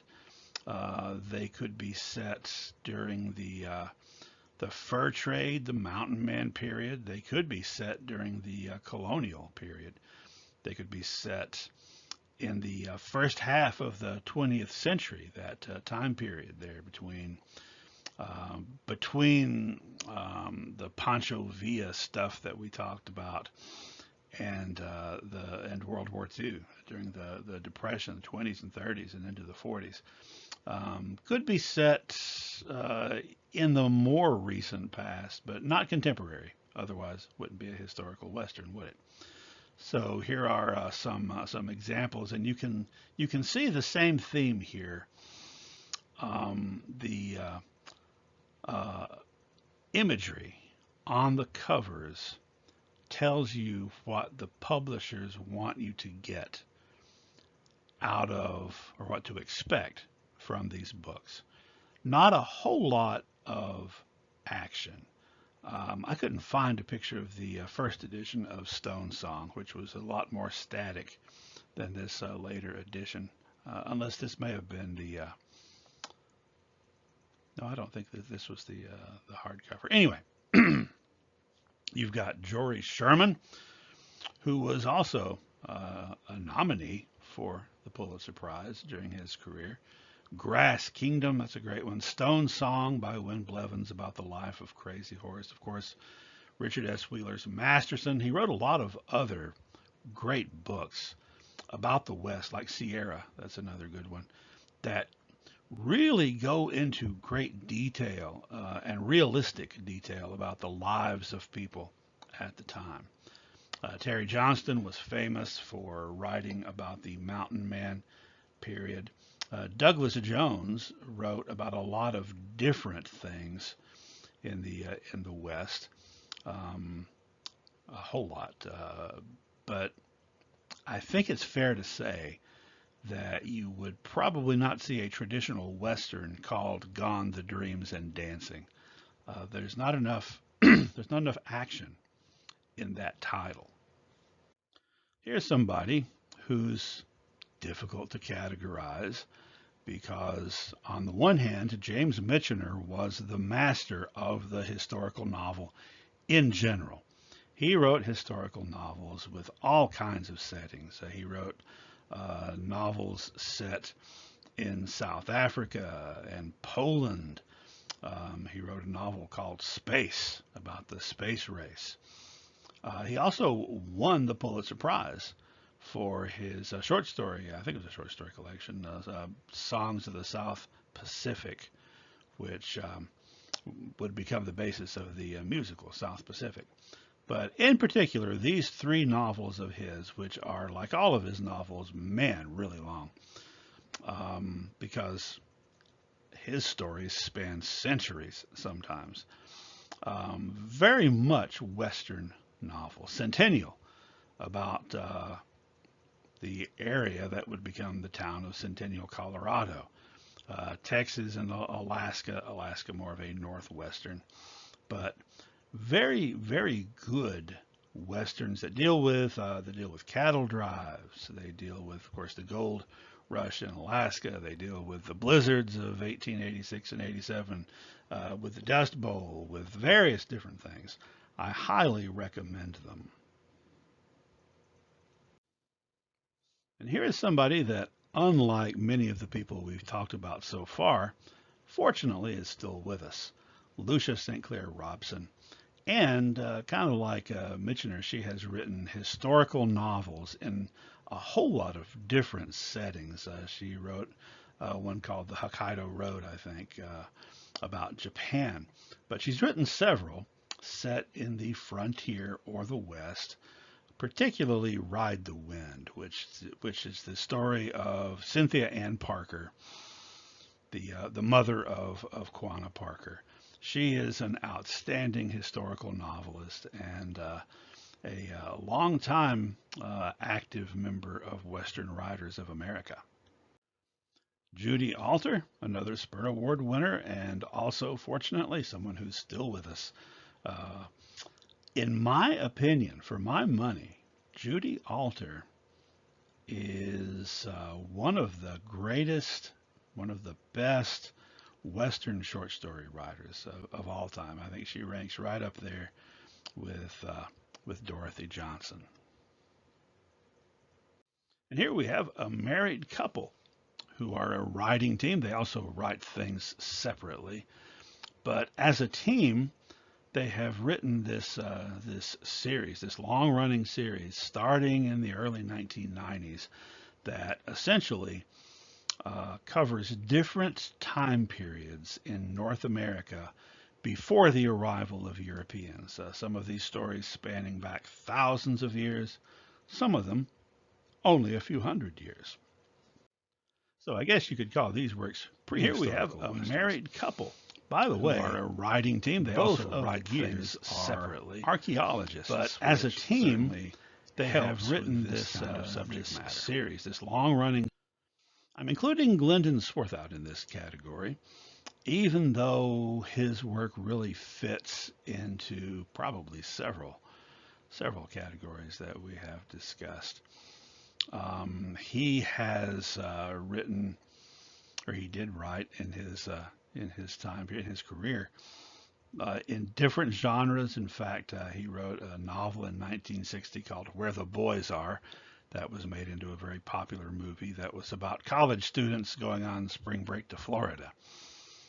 But probably his most well-known work is The Shootist, which became the last film of John Wayne.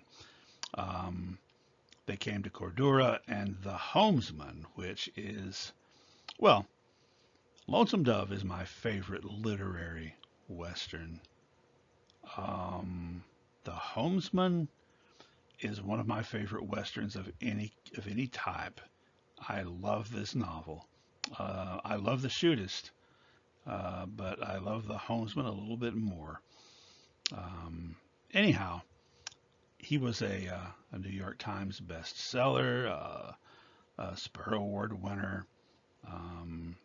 His work probably could be fit into literary as well as historical, although he was not as sort of experimental with his prose, but in some ways he kind of was.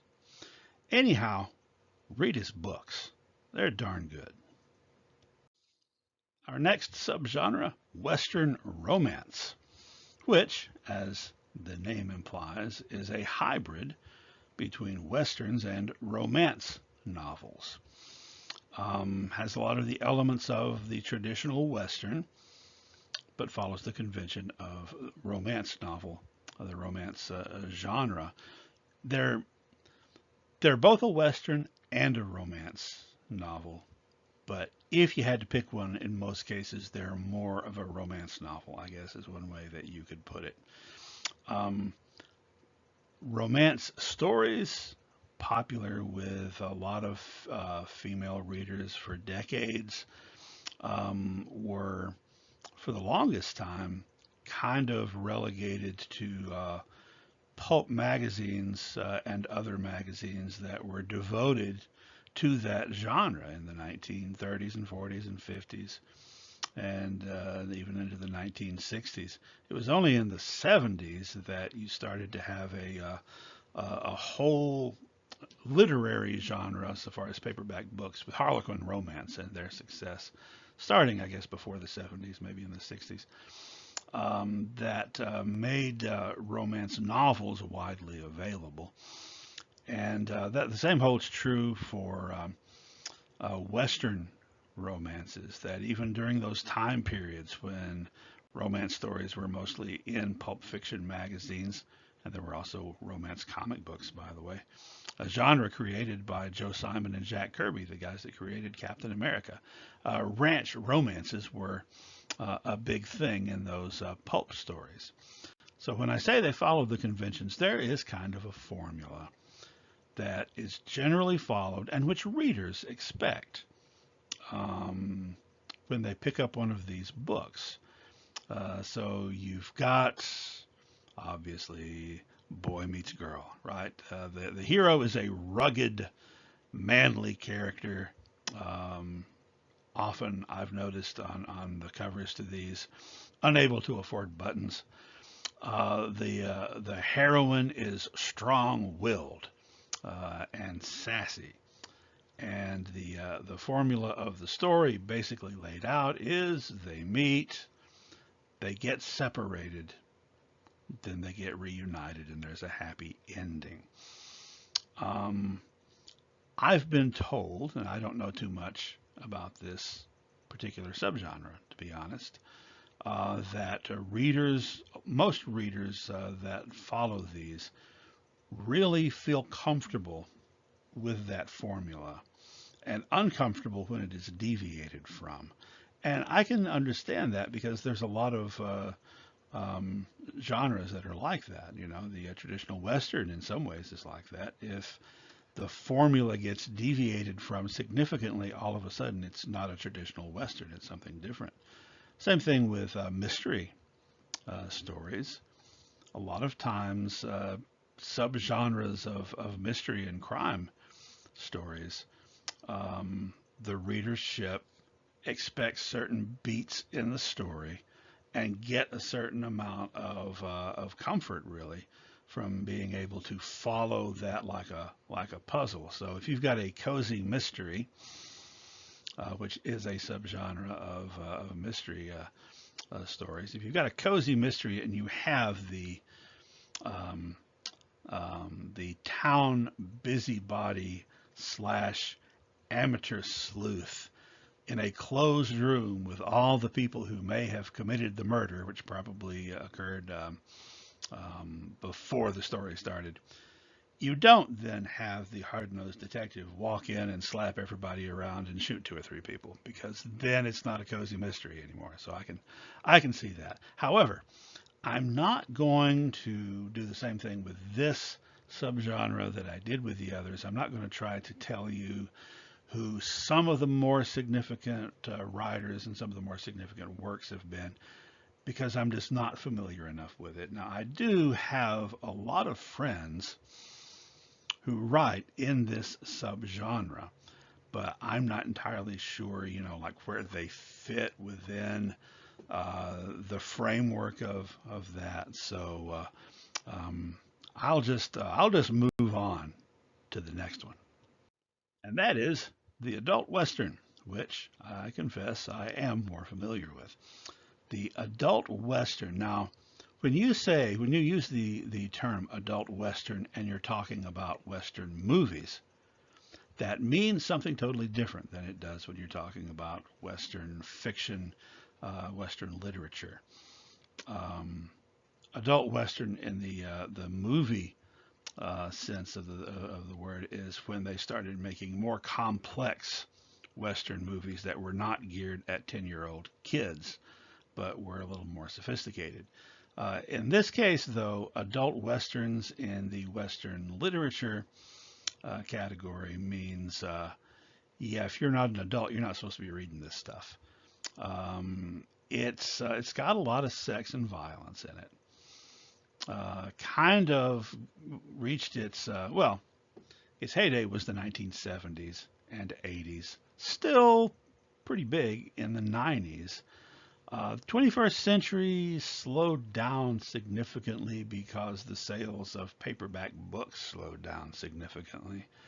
And then finally, several of the New York publishers that still produce these things canceled them. I think there were a bunch of them canceled in 2015, but some of them have lived on in an online print-on-demand incarnation from smaller publishers. So, the adult Western basically is a traditional Western, follows all the conventions of traditional Westerns, except, if anything, even more action-oriented. And that action can include very graphic violence sometimes, and there's sex, by which I mean extremely graphic sex. In one of these books, and in any of these series, odds are probably going to have 2 or 3 scenes in there of a graphically described movement by movement sexual encounter that, could run several pages, or so they tell me. Often, in most cases, actually, these series, which would come out, there'd be a new book out every month or so. They would be published under a house name. What does that mean? That means that the author of this series is not a real person. A name would be chosen to be the author, and then they would hire a bunch of people to be that author because they'd have to, because one person could not produce books this quickly usually. So Tabor Evans, Jake Logan, these were not actual people. There's a famous story that I've heard many times, told by many people, some of whom were there, about a Western Writers of America conference one time. And I don't know when this was. It may have been in the late 70s or 80s. But at the bar, at the conference venue after the sessions were over, a bunch of writers were hanging out around the table having drinks. And somebody walked in that was a brand new member. It was their first convention. And they came up to the table and introduced themselves and said, "But you might know me by my pseudonym. I'm Jake Logan." And everybody at the table just stared at him, and somebody said, "Everyone at this table, son, is Jake Logan." Anyhow, these Westerns were looked down on by a lot of Western writers, but they also paid the bills for a lot of Western writers, gave them an opportunity to keep steady work going, and they sold. They sold really well in the 1970s and 80s. In a lot of ways, these stories were, in addition to being traditional Western themed, they also were playing off of the anti-hero in spaghetti westerns, which were popular around the time that these books started coming out, right? The amoral character who doesn't necessarily, wear that white hat in the same sense that the Lone Ranger did, and doesn't necessarily have that sense of fair play and decency and giving a glass of milk, One of the most, I think, one of the best examples of a writer and a series associated with this subgenre. Although some of the best Western writers in the business wrote under these various pseudonyms for these books. But there was, in particular, a guy named George Gilman, who was from Great Britain. He was English. His name wasn't actually George Gilman. It was Terry Harknett. George Gilman was one of many pseudonyms that he used. And he created a series in 1972 called Edge that was not just a really good example of adult westerns, but it was really what got the ball rolling with the whole subgenre. And they were promoted from the beginning as being very violent. Within a few books in, on the cover, it was saying the most violent Western published today, and by golly, it was. Also, lots of sex, but usually not hinted at so much on the cover. It was the action that was focused on. The storyline, such as it was, is that this guy known as Edge, Josiah Hedges, I think was supposed to be his real name. He was a Union captain, I think, in the Civil War, who in his squad of men had a bunch of just low down, scummy, violent, brutal thugs that he had to ride herd on throughout the war to keep them from committing various war crimes, sometimes unsuccessfully. And they resented him for it. And so when the war was over, a bunch of them beat him back to his ranch and killed his family quite viciously. And so now he's a bounty hunter. That's how he's making his living. But on the side, he's hunting down all these former men under his command. And he carries a razor blade and a pouch around his neck and a Bowie knife, and is very, very violent. And Harknett was, in fact, one of 4 English authors who knew one another in London, who initially basically got together and planned out making this change to the Western genre by incorporating some of the stuff from the spaghetti westerns, also from the men's adventure series of novels that were popular at the time in the late 60s and early 70s, The Destroyer and The Executioner. And so each of these 4 guys, initially it was these 4, each had 3 or 4 pseudonyms that they wrote under.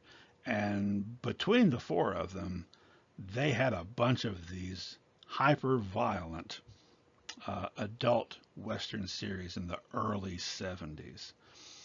Angus Wells, Lawrence James, and John Harvey being the others.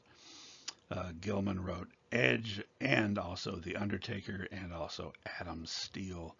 And the publishers, when they saw how successful these books were and how much money they were making, that's when they decided, hey, let's just go all out and start having some more series. And so a lot of American writers then got in on the action, and that's when these other series that we talked about started, that really heavily promoted on their covers, if you'll recall from just a few minutes ago, the sexual encounters that were going to be described in the book. The sexual encounters in these books, these 4 guys were called the Piccadilly Cowboys, by the way. In the books by people like Harknett, even the sex was different from what it would later be in those adult series. Because if you'll go back and look at the covers from those Long Arms and Jake Logan's, you can tell that everything is at least somewhat romantic and consensual. These books had sex. The ones like Edge, they had sex, they had violence, they had violent sex, and everything was just kind of disturbing. But A lot of people liked it, and as I said, I confess I really enjoyed the Edge series at the time, although I've gone back to reread them, and just doesn't quite hit me the same later in life. Now let's talk about weird westerns, which is also a hybrid in which the western genre gets blended with horror, science fiction, or fantasy, sometimes steampunk, which is various elements of all those things sometimes. And it's been around for as long as westerns have been published, really. Um, this first example that I have on here by Charles Finney, The Circus of Dr. Lao, came out in 1935, and it's set in an old west town in Arizona. And this traveling circus comes into town that is led by this Chinese guy who's kind of a sorcerer, really, and things get really, really weird. 30 years later, there was a movie version of this. So, for the most part, though, weird westerns that's not something that you saw in novels as much. You saw it in short stories sometimes. There were some movies like Billy the Kid Meets Dracula, like the one movie where what was it, the Valley of the Guanji, I think it was called, where there was dinosaurs and cowboys. And in comic books, you started to see it in book-length fiction more often in the mid 80s with Joe R. Lansdale's classic Dead in the West. Lansdale, a Texas native, has been one of the brightest luminaries in writing weird westerns. He also writes just regular westerns, and he also writes crime stories and horror. He really is an awesome writer. He's one of my favorites. Um, so today in the 21st century, it's pretty common to find examples of weird westerns in novels. You don't have to, dig so deeply to find them. In fact, we'll talk more about this when I talk about comic books in a few minutes. But weird westerns are more common than regular westerns in the 21st century. I think you could fairly say that a lot of elements of Stephen King's Dark Tower series um, has a very strong weird western vibe, particularly with the main character known as the gunslinger. While weird westerns might have been around since at least the 1930s, not only with that Circus of Dr. Lao, but some of Robert E. Howard's short stories kind of merged western with horror and fantasy. But the term weird western really came about with the comic book that started in 1972 from DC Comics, which at that time, this is kind of a unique set of situations. The Comics Code Authority had clamped down on horror comics back in the early 50s, and in the early 70s they loosened that lid a little bit, and so there were all kinds of ghost and terror things being published in comic book form. There were weird war tales, and there were weird western tales, and I'll be talking more about this again when we talk about comic books in just a few minutes. Our final subgenre, the contemporary western, which is just what it sounds like, a western but contemporary, set in the modern time or the present day, in the present day of the time in which it is written. So you could have a book that was written in the 1950s or 1960s, like, for example, The Rounders by Max Evans, that was set in that time period that may seem more historical now when you read it, but it wasn't intended to be at the time.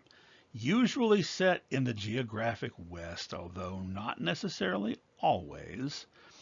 Like I said, we talked about Justified. It's set mostly in Kentucky, but there's a very strong cowboy and Western culture element to it. So it is often counted as a contemporary Western. But there has to be some kind of connection to Western culture and cowboy life. So Max Evans, a couple of his most famous works about ranchers in the and ranch workers in the 20th century, the Rounders and the High-Low Country, both of which were made into movies.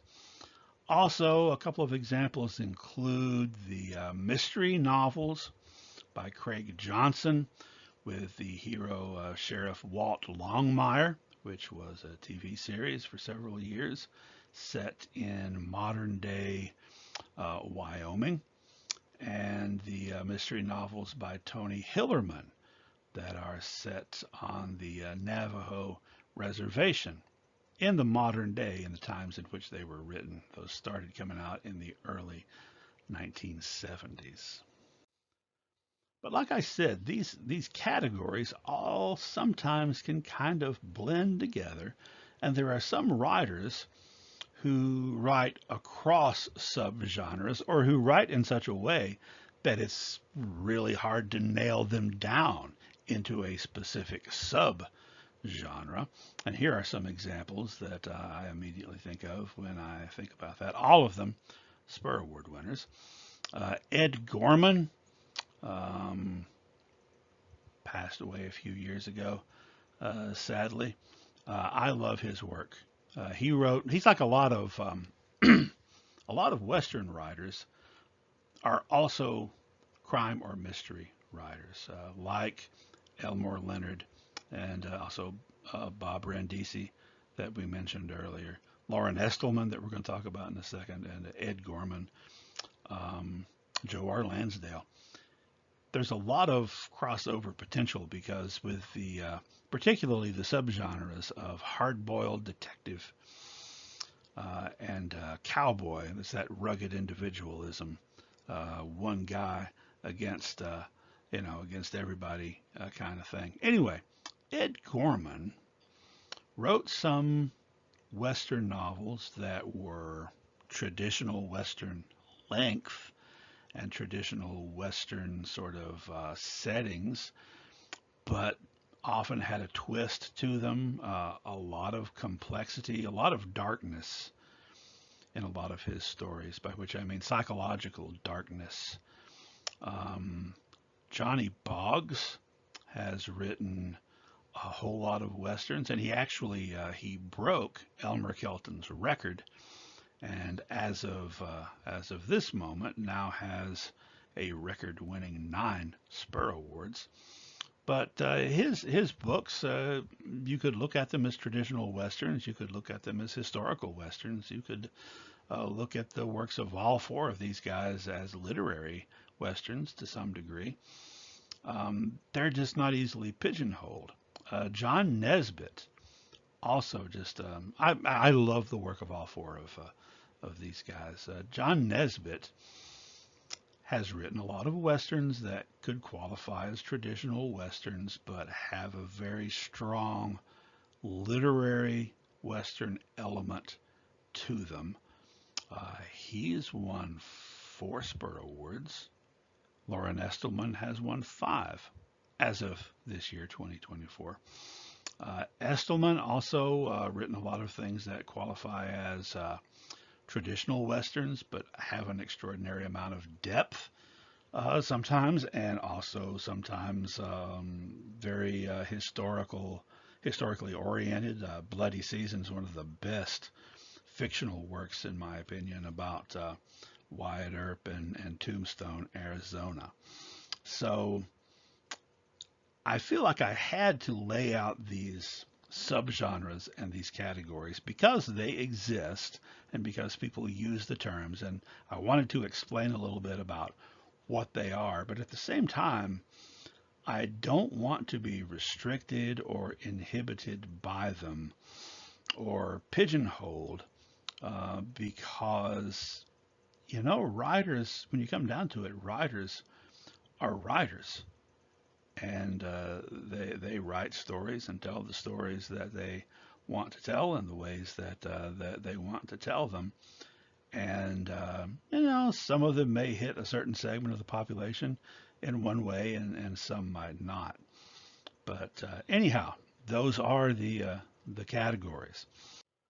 Speaking of labeling, I want to talk for a moment about what I like to think of as westerns from unexpected places, which are Western novels from authors that are not traditionally associated with Western novels who demonstrate that you can't always box someone in.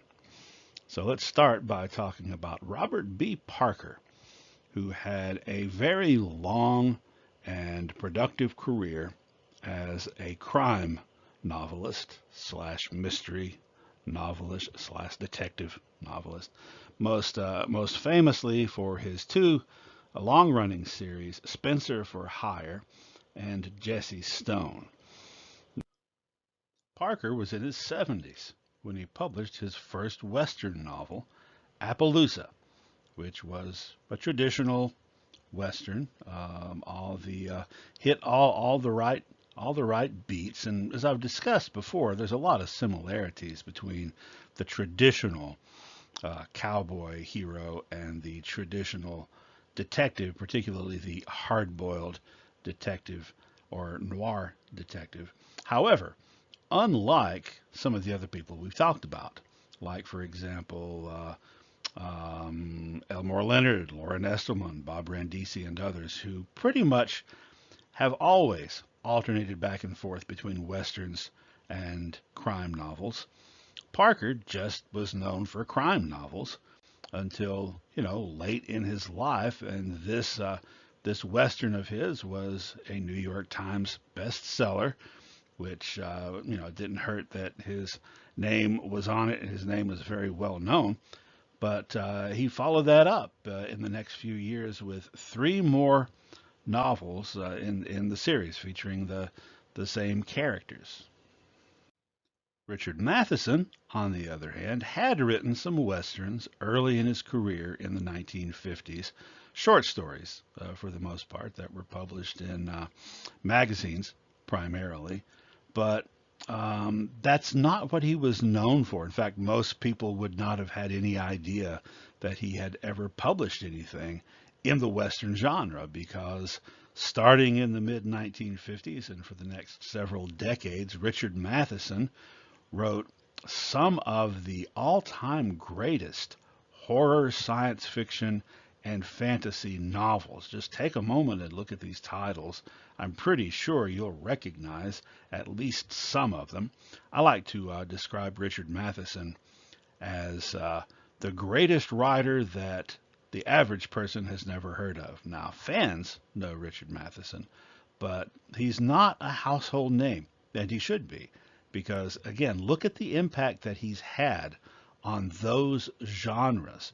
And then, if you go beyond just the printed word, he also has had a big impact on screen, not just in movie adaptations of his novels, but in screenplays that he has written. For example, The Devil Rides Out, which many people consider maybe the best of the Hammer horror films starring Christopher Lee, and also the movie Duel, which was based on one of his short stories about a traveler in the Southwest in the modern era, played by Dennis Weaver from Gunsmoke and McCloud, who's being pursued for no apparent reason by a psychopathic maniac in a semi.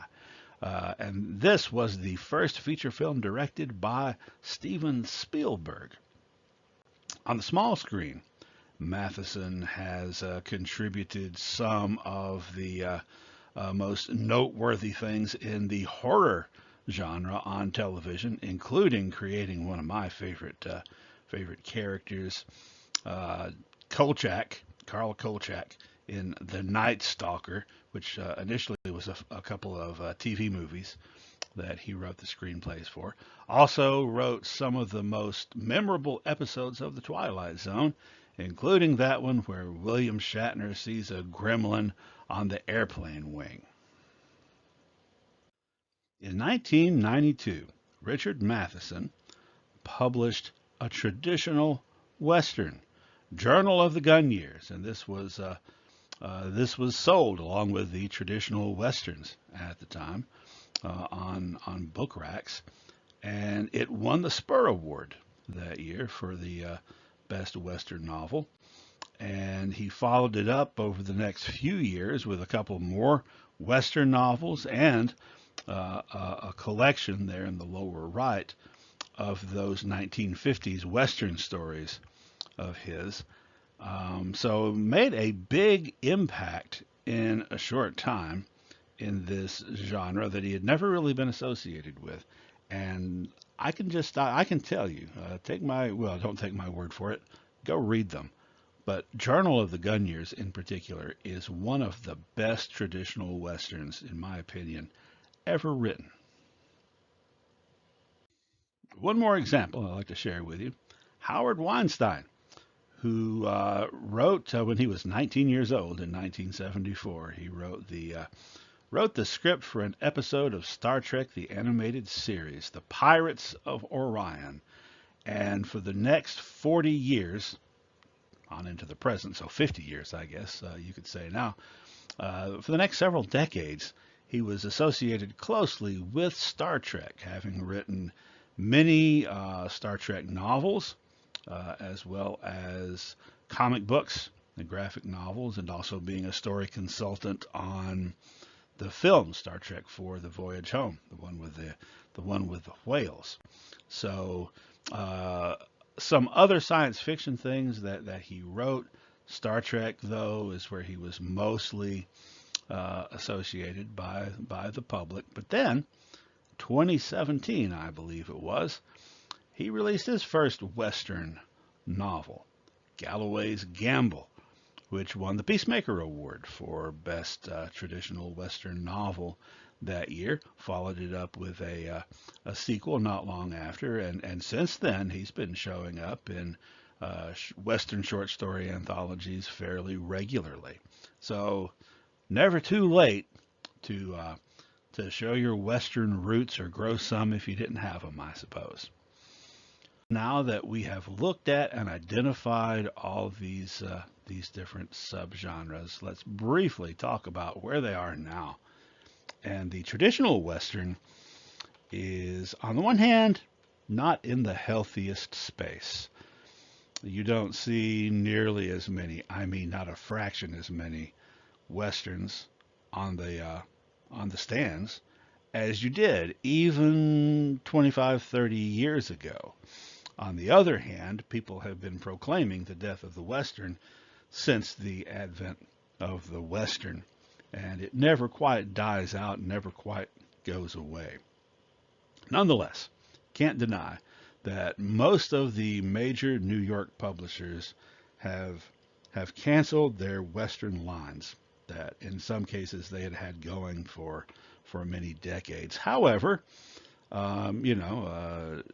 sometimes when the door closes, you find a window, and particularly with the advent of print on demand and the Kindle and the ebook, there are lots and lots of Westerns available out there. Some of them, self-published by people who are new to the profession and to the genre, but in some cases, people who have been at it for decades have found that either publishing things themselves or going through small publishers that are based primarily online are more successful for them than holding on to hope from those New York publishers. And there have been some small publishers that have shown up on the scene, specializing in traditional Westerns, such as Wolfpack Publishing, I think started in 2013. They're producing a lot of stuff by veteran Western novelists and newcomers to the genre. So there's plenty of stuff out there to find. With the literary and historical subgenres, um, you're still seeing titles that are set in the West showing up from major New York publishers, sometimes hitting the bestseller lists. You see them showing up from a lot of university presses, which might not hit the bestseller lists, but which nonetheless get sometimes get attention. And some of these have made a splash, kind of the way that Thomas Berger and Charles Portis did back in the 60s. Some of these have already been adapted into films and TV series. Some of them, well, a lot of them actually, are what some people would refer to as revisionist, which, as a historian, let me just tell you that the expression revisionist history is a misnomer, and it is redundant, because all history is revised every time it's told. You know, how many books have been written about Abraham Lincoln? How many books have been written about George Armstrong Custer? Thousands and thousands, and yet there are more. And each new one takes a slightly different perspective and looks at things from a slightly different angle than the ones before. That's natural and normal in the historical profession. So what some people refer to as revisionist westerns, what they're really meaning is westerns that do not hew very specifically to the formulas and the genre tropes of the past, or perhaps the historical misconceptions of the past, or that look at, and again, think back to all that discussion that we had about Frederick Jackson Turner and the Frontier Thesis, that look at other groups rather than just the majority group, especially when we're talking about westward expansion, westward movement, the Euro-American settlers, often male, that are featured in older Western stories, usually. And by the way, even in traditional Westerns, there are plenty of different perspectives available, now more so than ever. But here among these historical or literary ventures of recent years, you can see voices both within the writers themselves and the topics and characters they write about, reflecting the Latinx perspective, the African American perspective, the LGBTQ perspective, the Asian American perspective. And there's been quite a few in recent years, quite a few new voices from indigenous authors, kind of following in the tradition of prominent indigenous authors of the recent past, like Louise Erdrich, for example.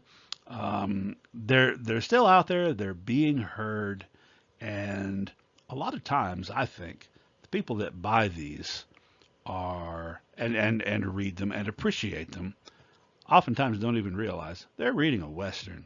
You know, if it's set in the West, if it's set in the historical West, particularly, even if the sensibilities are a little bit different than a Louis L'Amour novel, or maybe a lot different, it's still essentially still it's a Western. It's just a different kind. I wanted to also mention, while we're talking about authors, Western authors, and particularly since I've mentioned Western writers of America several times, a couple of Native American authors, of the many that are or have been members of Western Writers of America, a couple that we've lost in the last few years. N. Scott Momaday, who was Kiowa and won the Pulitzer Prize, the first Native American to win the Pulitzer Prize for fiction with Housemaid of Dawn. Um, and also Robert Conley, who was a member of the United Kituwa Band of Cherokees, who wrote a lot of traditional westerns. Some of his traditional westerns had Cherokee protagonists, or in some cases, Choctaw or Creek protagonists, but not all of them.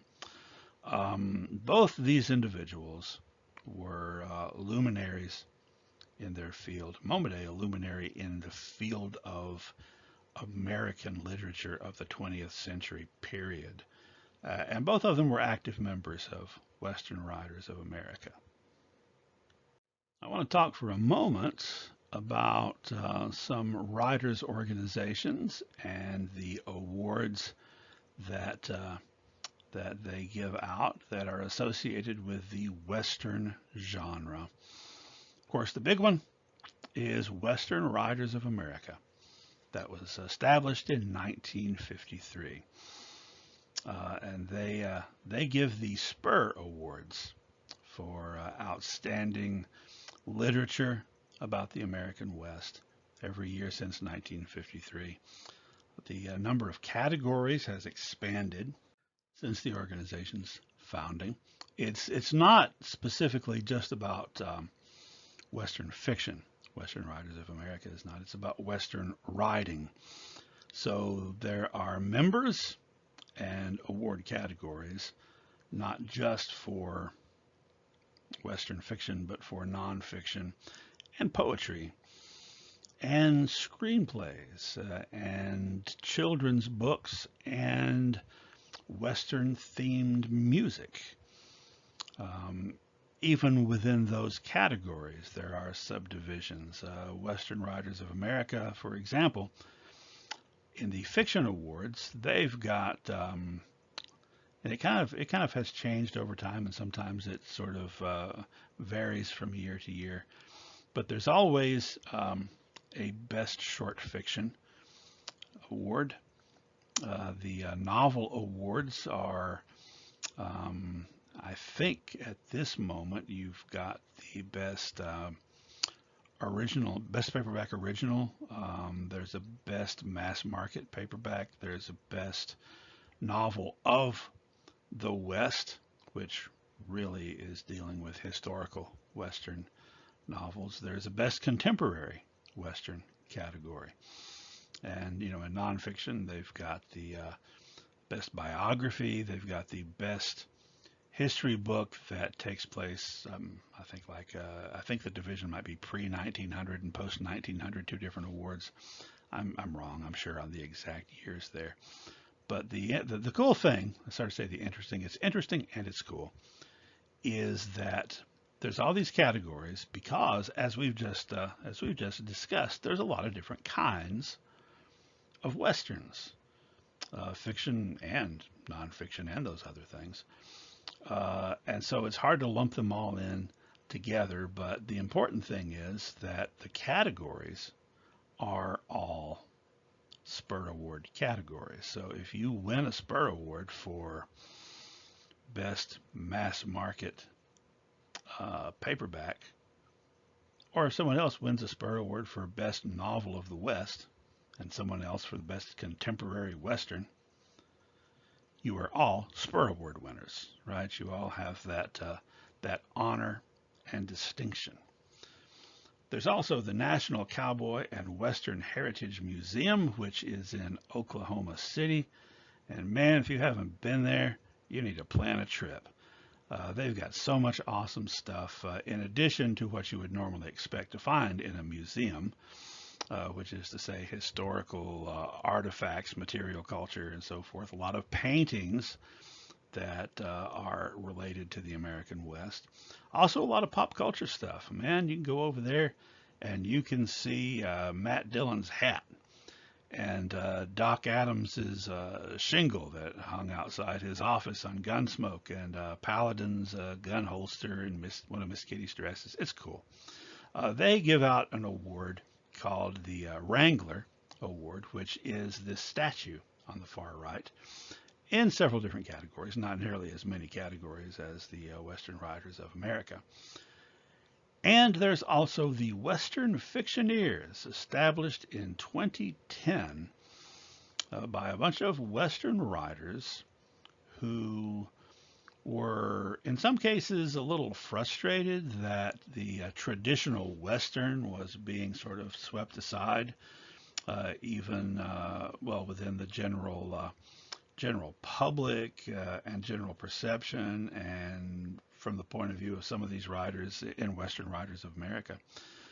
So they decided to form an organization that specifically deals with traditional Westerns and closely connected in some ways with Western Writers of America in that many members are in both things. But the awards they give out, the Peacemaker Award, which is a best novel and a best short story, and I think a best children's story, and a Lifetime Achievement Award, which Western Writers of America also has. Nothing about nonfiction, because this is Western Fictioneers. I was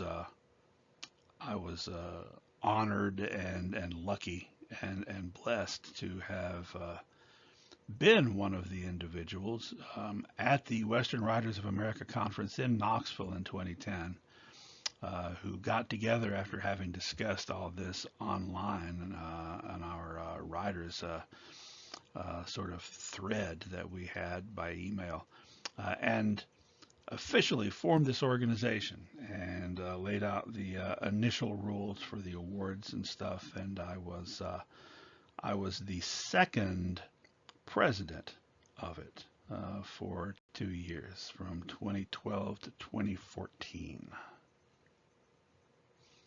Well, let's talk a little bit about Western comics. Westerns have been a part of comic books from the very beginning of comic books.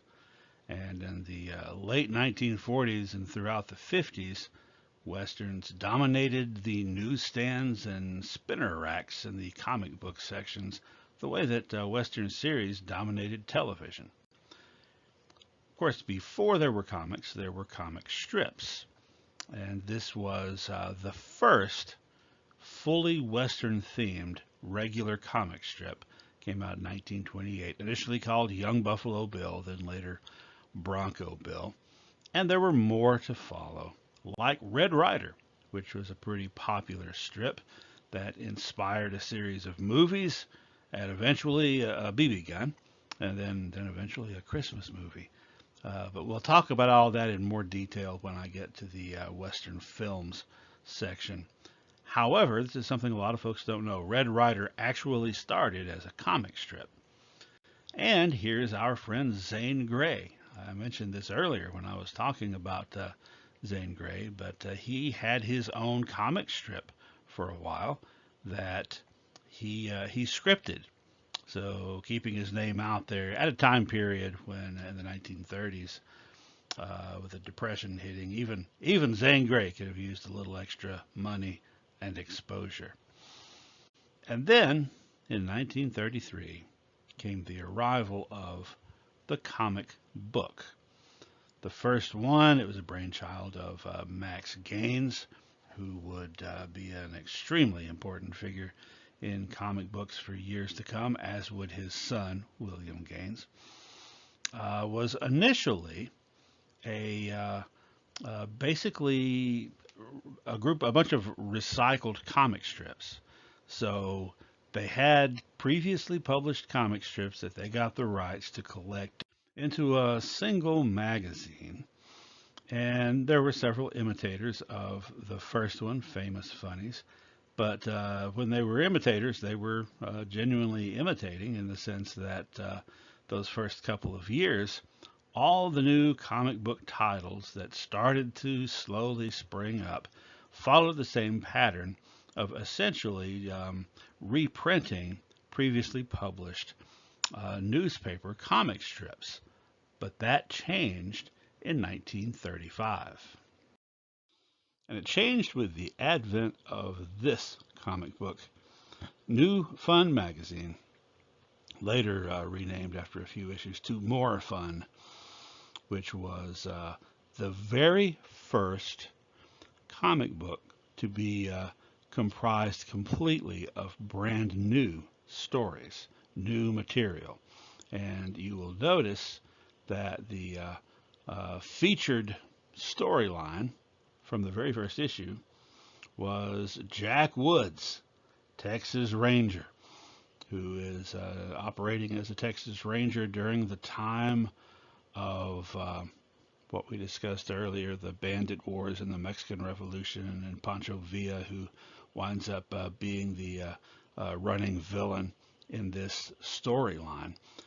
New Fun magazine was the brainchild of an Army veteran named Malcolm Wheeler Nicholson, who had actually been in the cavalry during that time period, the one that we discussed a couple of lectures back about, the John Blackjack Pershing leading the cavalry into the border and into Mexico to pursue Pancho Villa. Anyway, very first comic book with new material, part of that new material was a Western, and that's what got highlighted on the front cover. By 1937, you were seeing comic book titles whose entire theme was Western stories. Anthology titles for the most part, but everything between the covers of these comics was a Western. And over on the left, I highlight there with an exclamation point the fact that Western Picture Stories featured work by Will Eisner, a writer and artist who did the cover there. Will Eisner, if you don't know, is kind of like the Owen Wister of comic books in that he was a huge figure in the early years of the comic book medium and industry, and in that the awards for comic book excellence for writers and artists and titles and so forth are called the Eisner Awards. So, Westerns plugging along, and of course also still appearing in the regular anthology comic books, like a new comic that started in 1938, Jumbo Comics, which featured a recurring strip called Wilton of the West by a young artist named Jacob Kurtzberg, who used the pen name Fred Sand or Sandy for his Wilton of the West series. But later that year of 1938, he was also working on the Lightning and Lone Rider series over in Famous Funnies under a different pen name now, Lance Kirby. Sometime between 1939 or around 1939-1940, he would finally settle on a pen name, a professional name, Jack Kirby. Then in early 1941, with his new writing partner, Joe Simon, March 1941, the two of them created an obscure superhero named Captain America. Speaking of Captain America, 1939, a couple of years, year and a half before the Captain America creation, the first issue of Marvel Comics, which featured several brand new characters like the Human Torch, who had the cover story, Prince Namor, the Submariner, and the Masked Raider, a Western strip. So Westerns were a part of comic books from the beginning. They were part of Marvel Comics from the very beginning. Now, throughout the 1940s, there were a few Westerns here and there. They didn't take the industry or the newsstands by storm, although there were plenty of examples. But primarily during the World War II years, most comic books were superheroes or military, war-themed comic books. That changed after the war. And in fact, around 1948, the floodgates opened and Western comics just became hugely popular. And publishers cashed in on this by putting out as many Westerns as they could. So this was kind of the heyday of Westerns, the Western genre, in the comic book medium.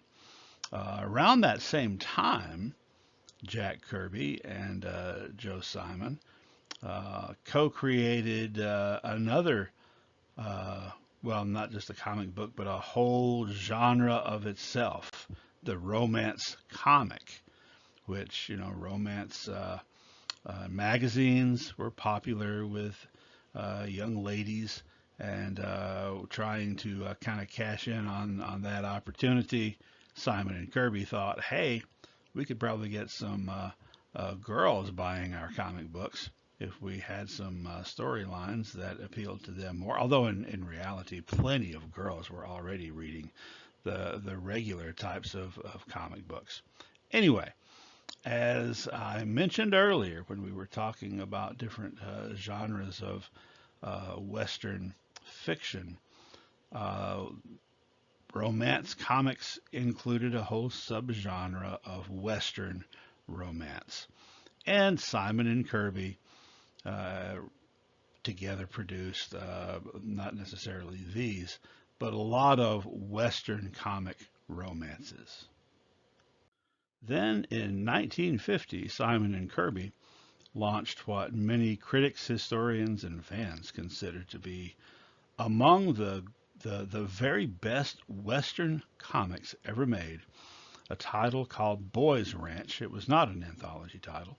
It followed the same characters from issue to issue. A group of orphan teenagers that were kind of supervised by a scout named Clay Duncan, who had inherited the boy orphans had inherited a ranch, and this was the time period when Jack Kirby, the artist, really started coming into his own and developing the style that he would be known for a decade later. You can see in this splash page, which there were a lot of splash pages in this book, the uh, the dynamic nature of Kirby's artwork, dynamic and detailed. This comic book only lasted a few issues before it was canceled, but it is ironically having run much shorter a length of time than many comic books that have been completely forgotten. It is very well remembered still today.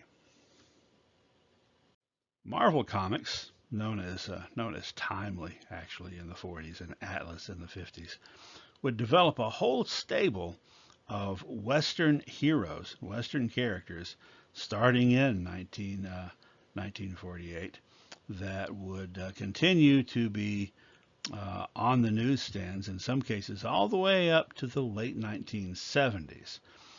Characters like the like Kid Colt, he was probably one of their biggest ones. The Ringo Kid, later Ghost Rider, sometimes later called Knight Rider or Phantom Rider.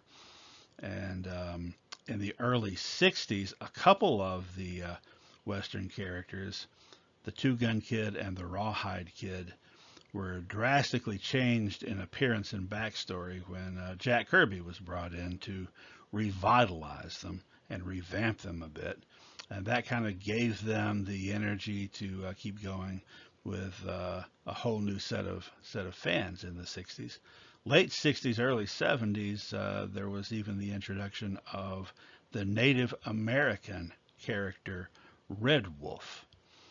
Another of the Marvel characters, before it was called Marvel, was Black Rider. And here is a photo cover of one of the issues of Black Rider. You know, a lot of comic books, Western comics, were based on famous actors who starred in Westerns, and so they would have their photograph on the cover. Black Rider wasn't a real person or played by a real person, so they had to have someone dress up like the character. And by the way, that character was being drawn by by Jack Kirby, among others. And so the editor at Marvel, editor and head writer, stepped in and put on the Black Rider outfit. A young fellow that you may know, Stan Lee. By the way, back in 1996, 1 year after I had had my first published fiction and Western fiction, and I had started writing nonfiction Western articles for history magazines, and I had two or three of those in the pipeline. I heard that heard Stan Lee was going to be making an appearance at The Great Escape in Nashville, which is about 2 hours from where I'm from. And I called up one of my editors and I said, "Hey, Stan Lee's going to be in Nashville, and I bet no one ever asks him about his Western comics. And I bet if I could say that I was working on an article for your magazine, I could get an interview with him." So took the family to Nashville and stood in line to meet Stan Lee. And I got his autograph on a copy of Two Gun Kid number 60, which was the first appearance of the redesigned, retooled Two Gun Kid by Jack Kirby. And he signed that and he said, "Oh, I remember when Jack drew this."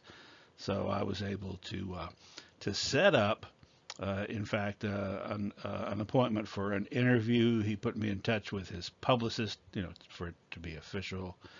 And so called there, and I was able to do an interview, have a couple of conversations on the telephone with him after that.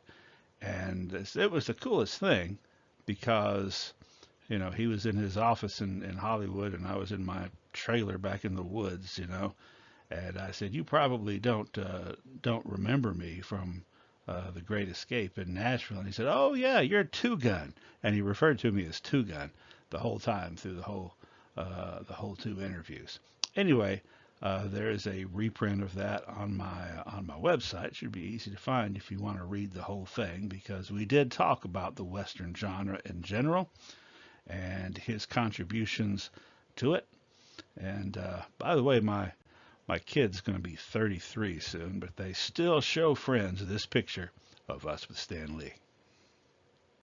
Lee and Kirby and a handful of others would go on to create most of the characters that make up the Marvel Universe, or at least the foundations of it in the early to mid 1960s, and also brought back the Simon Kirby creation, Captain America. But at the same time, Lee and Kirby and others, including Dick Ayers, were working on those revamped, newly updated, new image Two Gun Kid and Rawhide Kid comics, as well as the old Kid Colt and others. And Marvel has continued to occasionally go back and revisit their Western characters from time to time, and into the 21st century every once in a while. Meanwhile, Marvel's principal rival, DC, which gets its name, by the way, from another Malcolm Wheeler Nicholson creation, Detective Comics. Well, DC had their own Western comics and Western heroes throughout the 1950s and 60s, and again into the early 70s. But by the late 60s and early 70s, there was a slightly different approach being taken by DC toward the Western story. Several new characters and titles were introduced that sort of diverged from the way things had previously been, including there on the right, character that came along in the late 1960s, Bat Lash, short for Bartholomew Lash, a gambler who had a personality that was very similar to that of Brett Maverick from the TV show Maverick, except maybe more so. Also, there was a character called Scalp Hunter, who was a Kiowa Kiowa warrior slash bounty hunter who was following the long tradition of Native Americans who were actually white people who had been raised as Native Americans. And in 1972, you saw the introduction of the previously mentioned Weird Western Tales, who focused on a lot of different characters. That's where Scalp Hunter debuted. There in the example that we have in the middle, El Diablo, a Latino masked Western hero character. But the one that sort of really took off from Weird Western Tales and came to dominate the title until he got his own title was Jonah Hex, who, for my money, is the greatest Western comic book character ever. Um, Notwithstanding the movie that came out, if you saw that, I'm sorry. Although Josh Brolin was perfect for the role. Anyhow, they messed around a little too much with the character, I think is what happened there. Jonah Hex, a bounty hunter, very strongly modeled on the spaghetti western sort of amoral gunfighter characters from film in the 1960s and 70s. Kind of like those adult westerns of the early ones by the Piccadilly Cowboys were. And really a popular character. In fact, Western comics started to die out in the late 1970s, and most of them were canceled by 1978, including the long-running Two Gun Kid, which had been running since about 1948 or 49, I believe.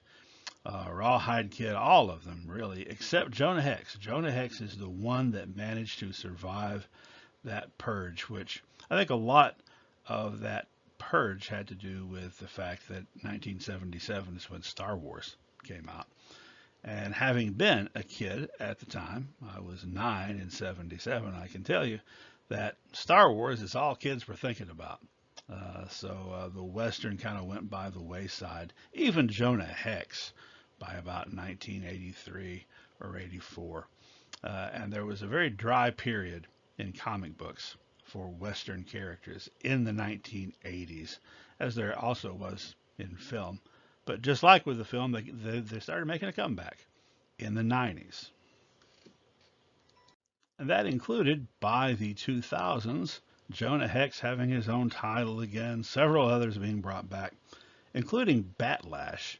I think this was 2008, which you had this miniseries that was illustrated by two of the greatest comics artists of all time, Sergio Aragones and John Severin, and was scripted by a newcomer to the comics medium, Peter Brandvold, but that name should be familiar to you because he was one of those popular and successful traditional Western authors in the late 90s and into the 21st century.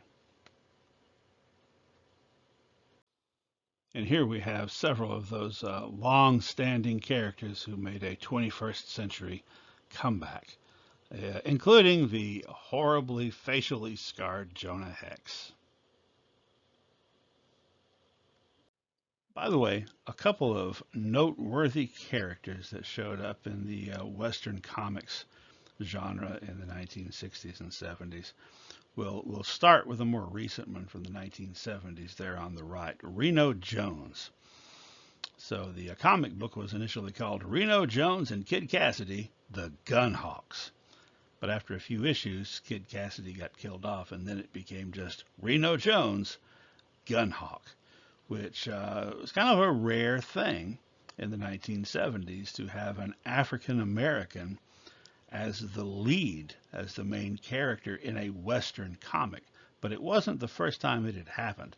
First time it happened was about a decade earlier in the 60s from Dell Comics, which was an extraordinarily successful company, created a character called Lobo, who was an Army veteran who's now wandering the West while being pursued by the law for a crime he didn't commit.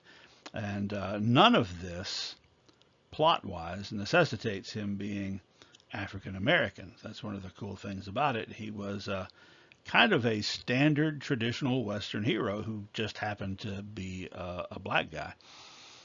However, there was a problem. This was during the time that segregation was still around in the South, and a lot of Southern distributors refused to even distribute this comic book, and it was canceled after just a few issues. But it was very significant in that Lobo was the very first African American character to have his own comic book title from a major comics company.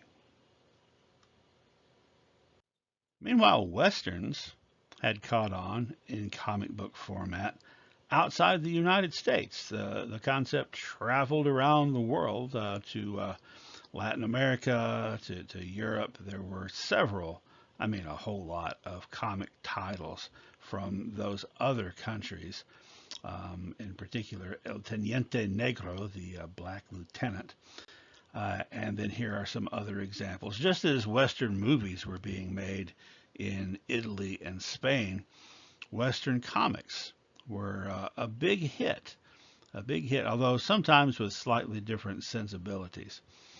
The the most successful of those non-U.S. comics and comics characters was Blueberry, which was a pseudonym that the character chose. He was initially a cavalry officer, and then later he became a marshal. The character was drawn, the artwork, and then later the writing as well, by a Belgian artist named Jean Giraud, who was better known by his pseudonym Mobius, one of the greatest comic book artists of all time. And this is one of his signature characters.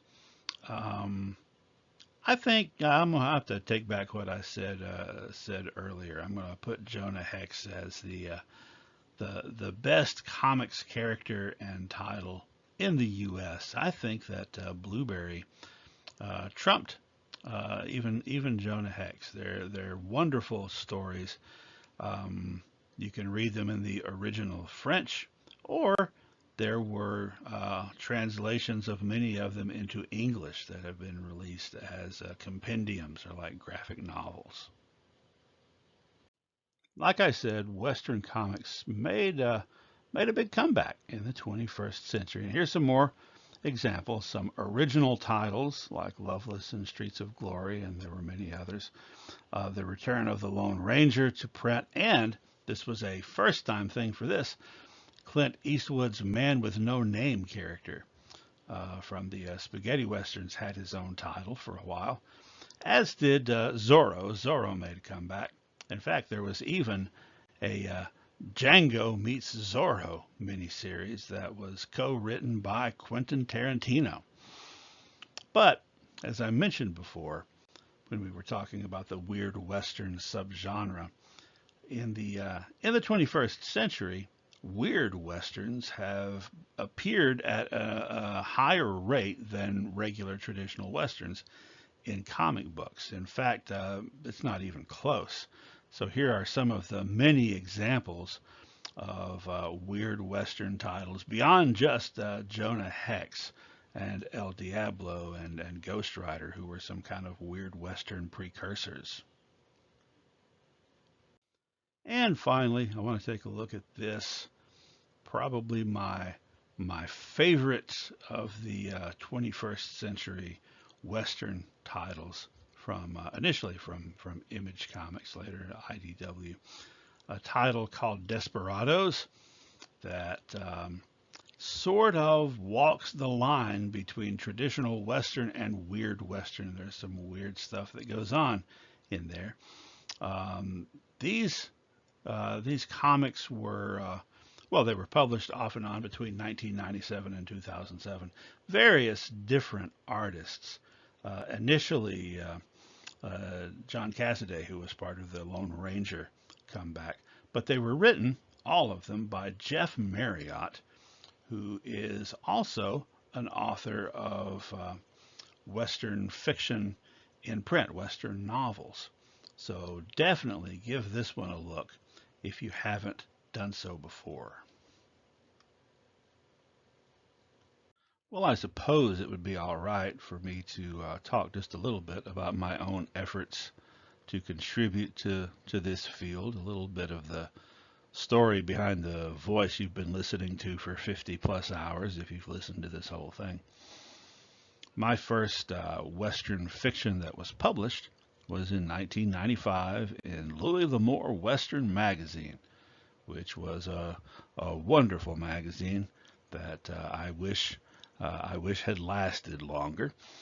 Not long after that, I also started being published with my nonfiction pieces, my history pieces about the West and the frontier, including several articles in Wild West magazine over the next few years, including articles that highlighted people like Bigfoot Wallace and Ben Thompson and Charles Goodnight.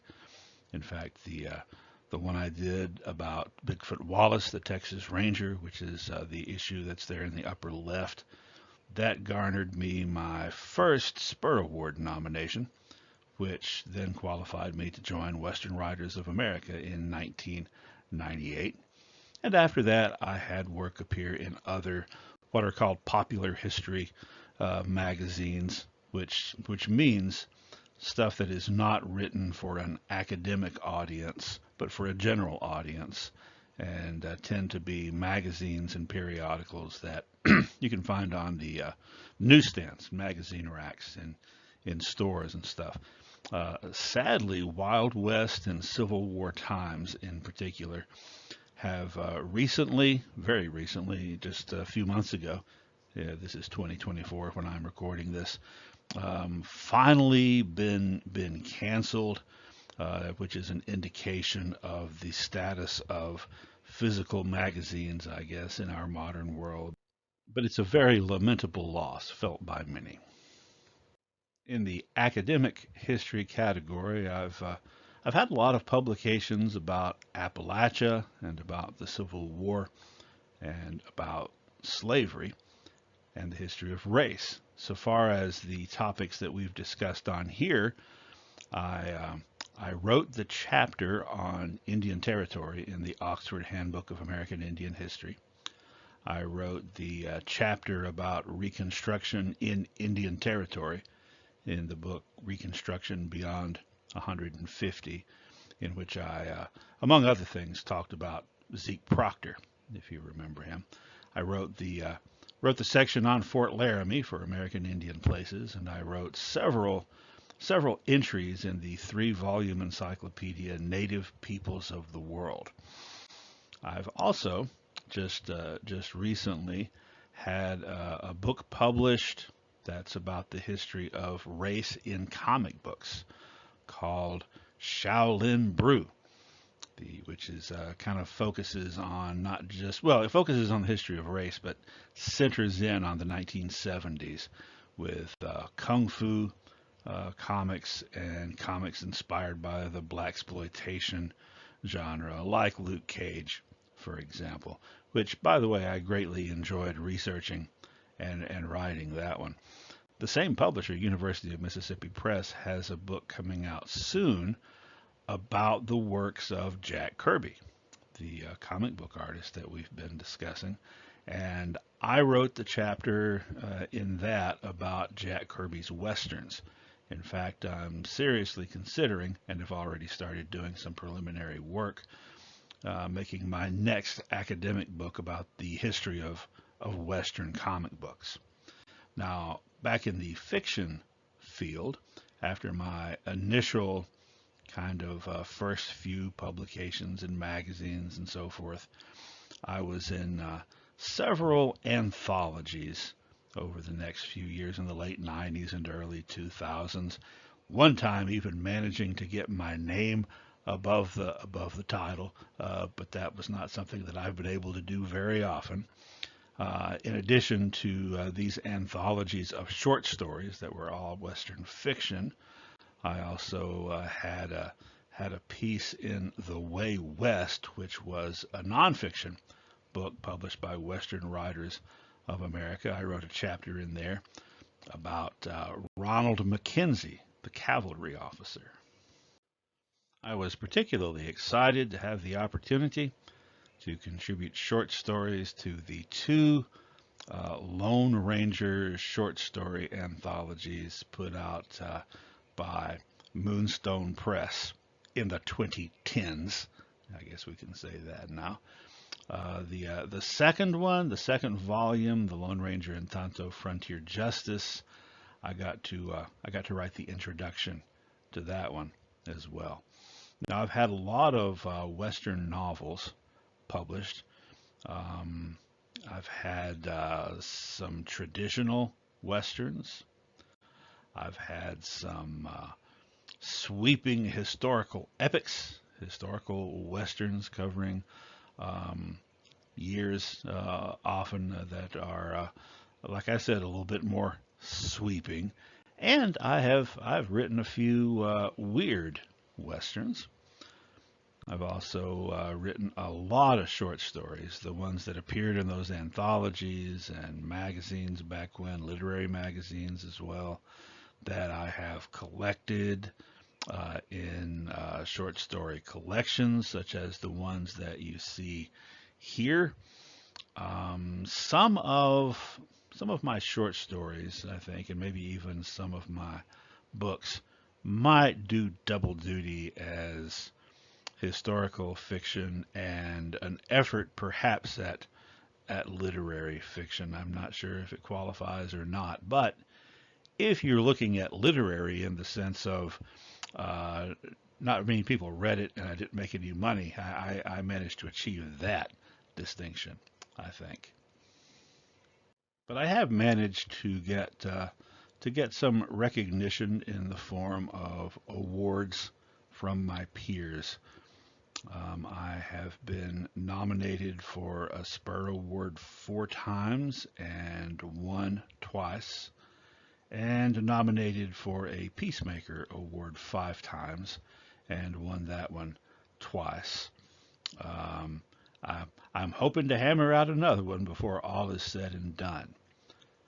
Now, also, like some of the other writers I discussed earlier in this video, in addition to writing in the Western genre, I also write crime stories.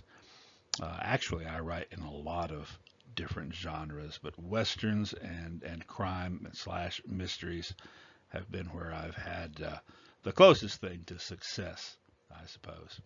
Anyway, now that I have promoted myself shamelessly, like the prostitute I am, we can move on, I suppose. But I encourage you to give some of my writing a try, and maybe you'll like it, maybe you won't.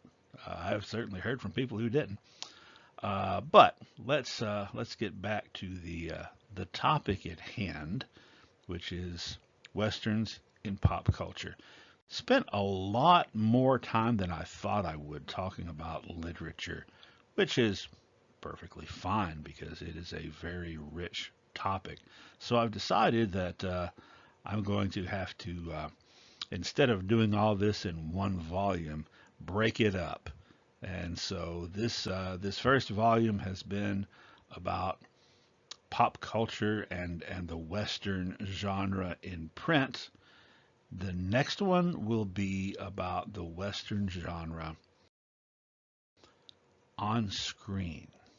So hopefully I'll see you then.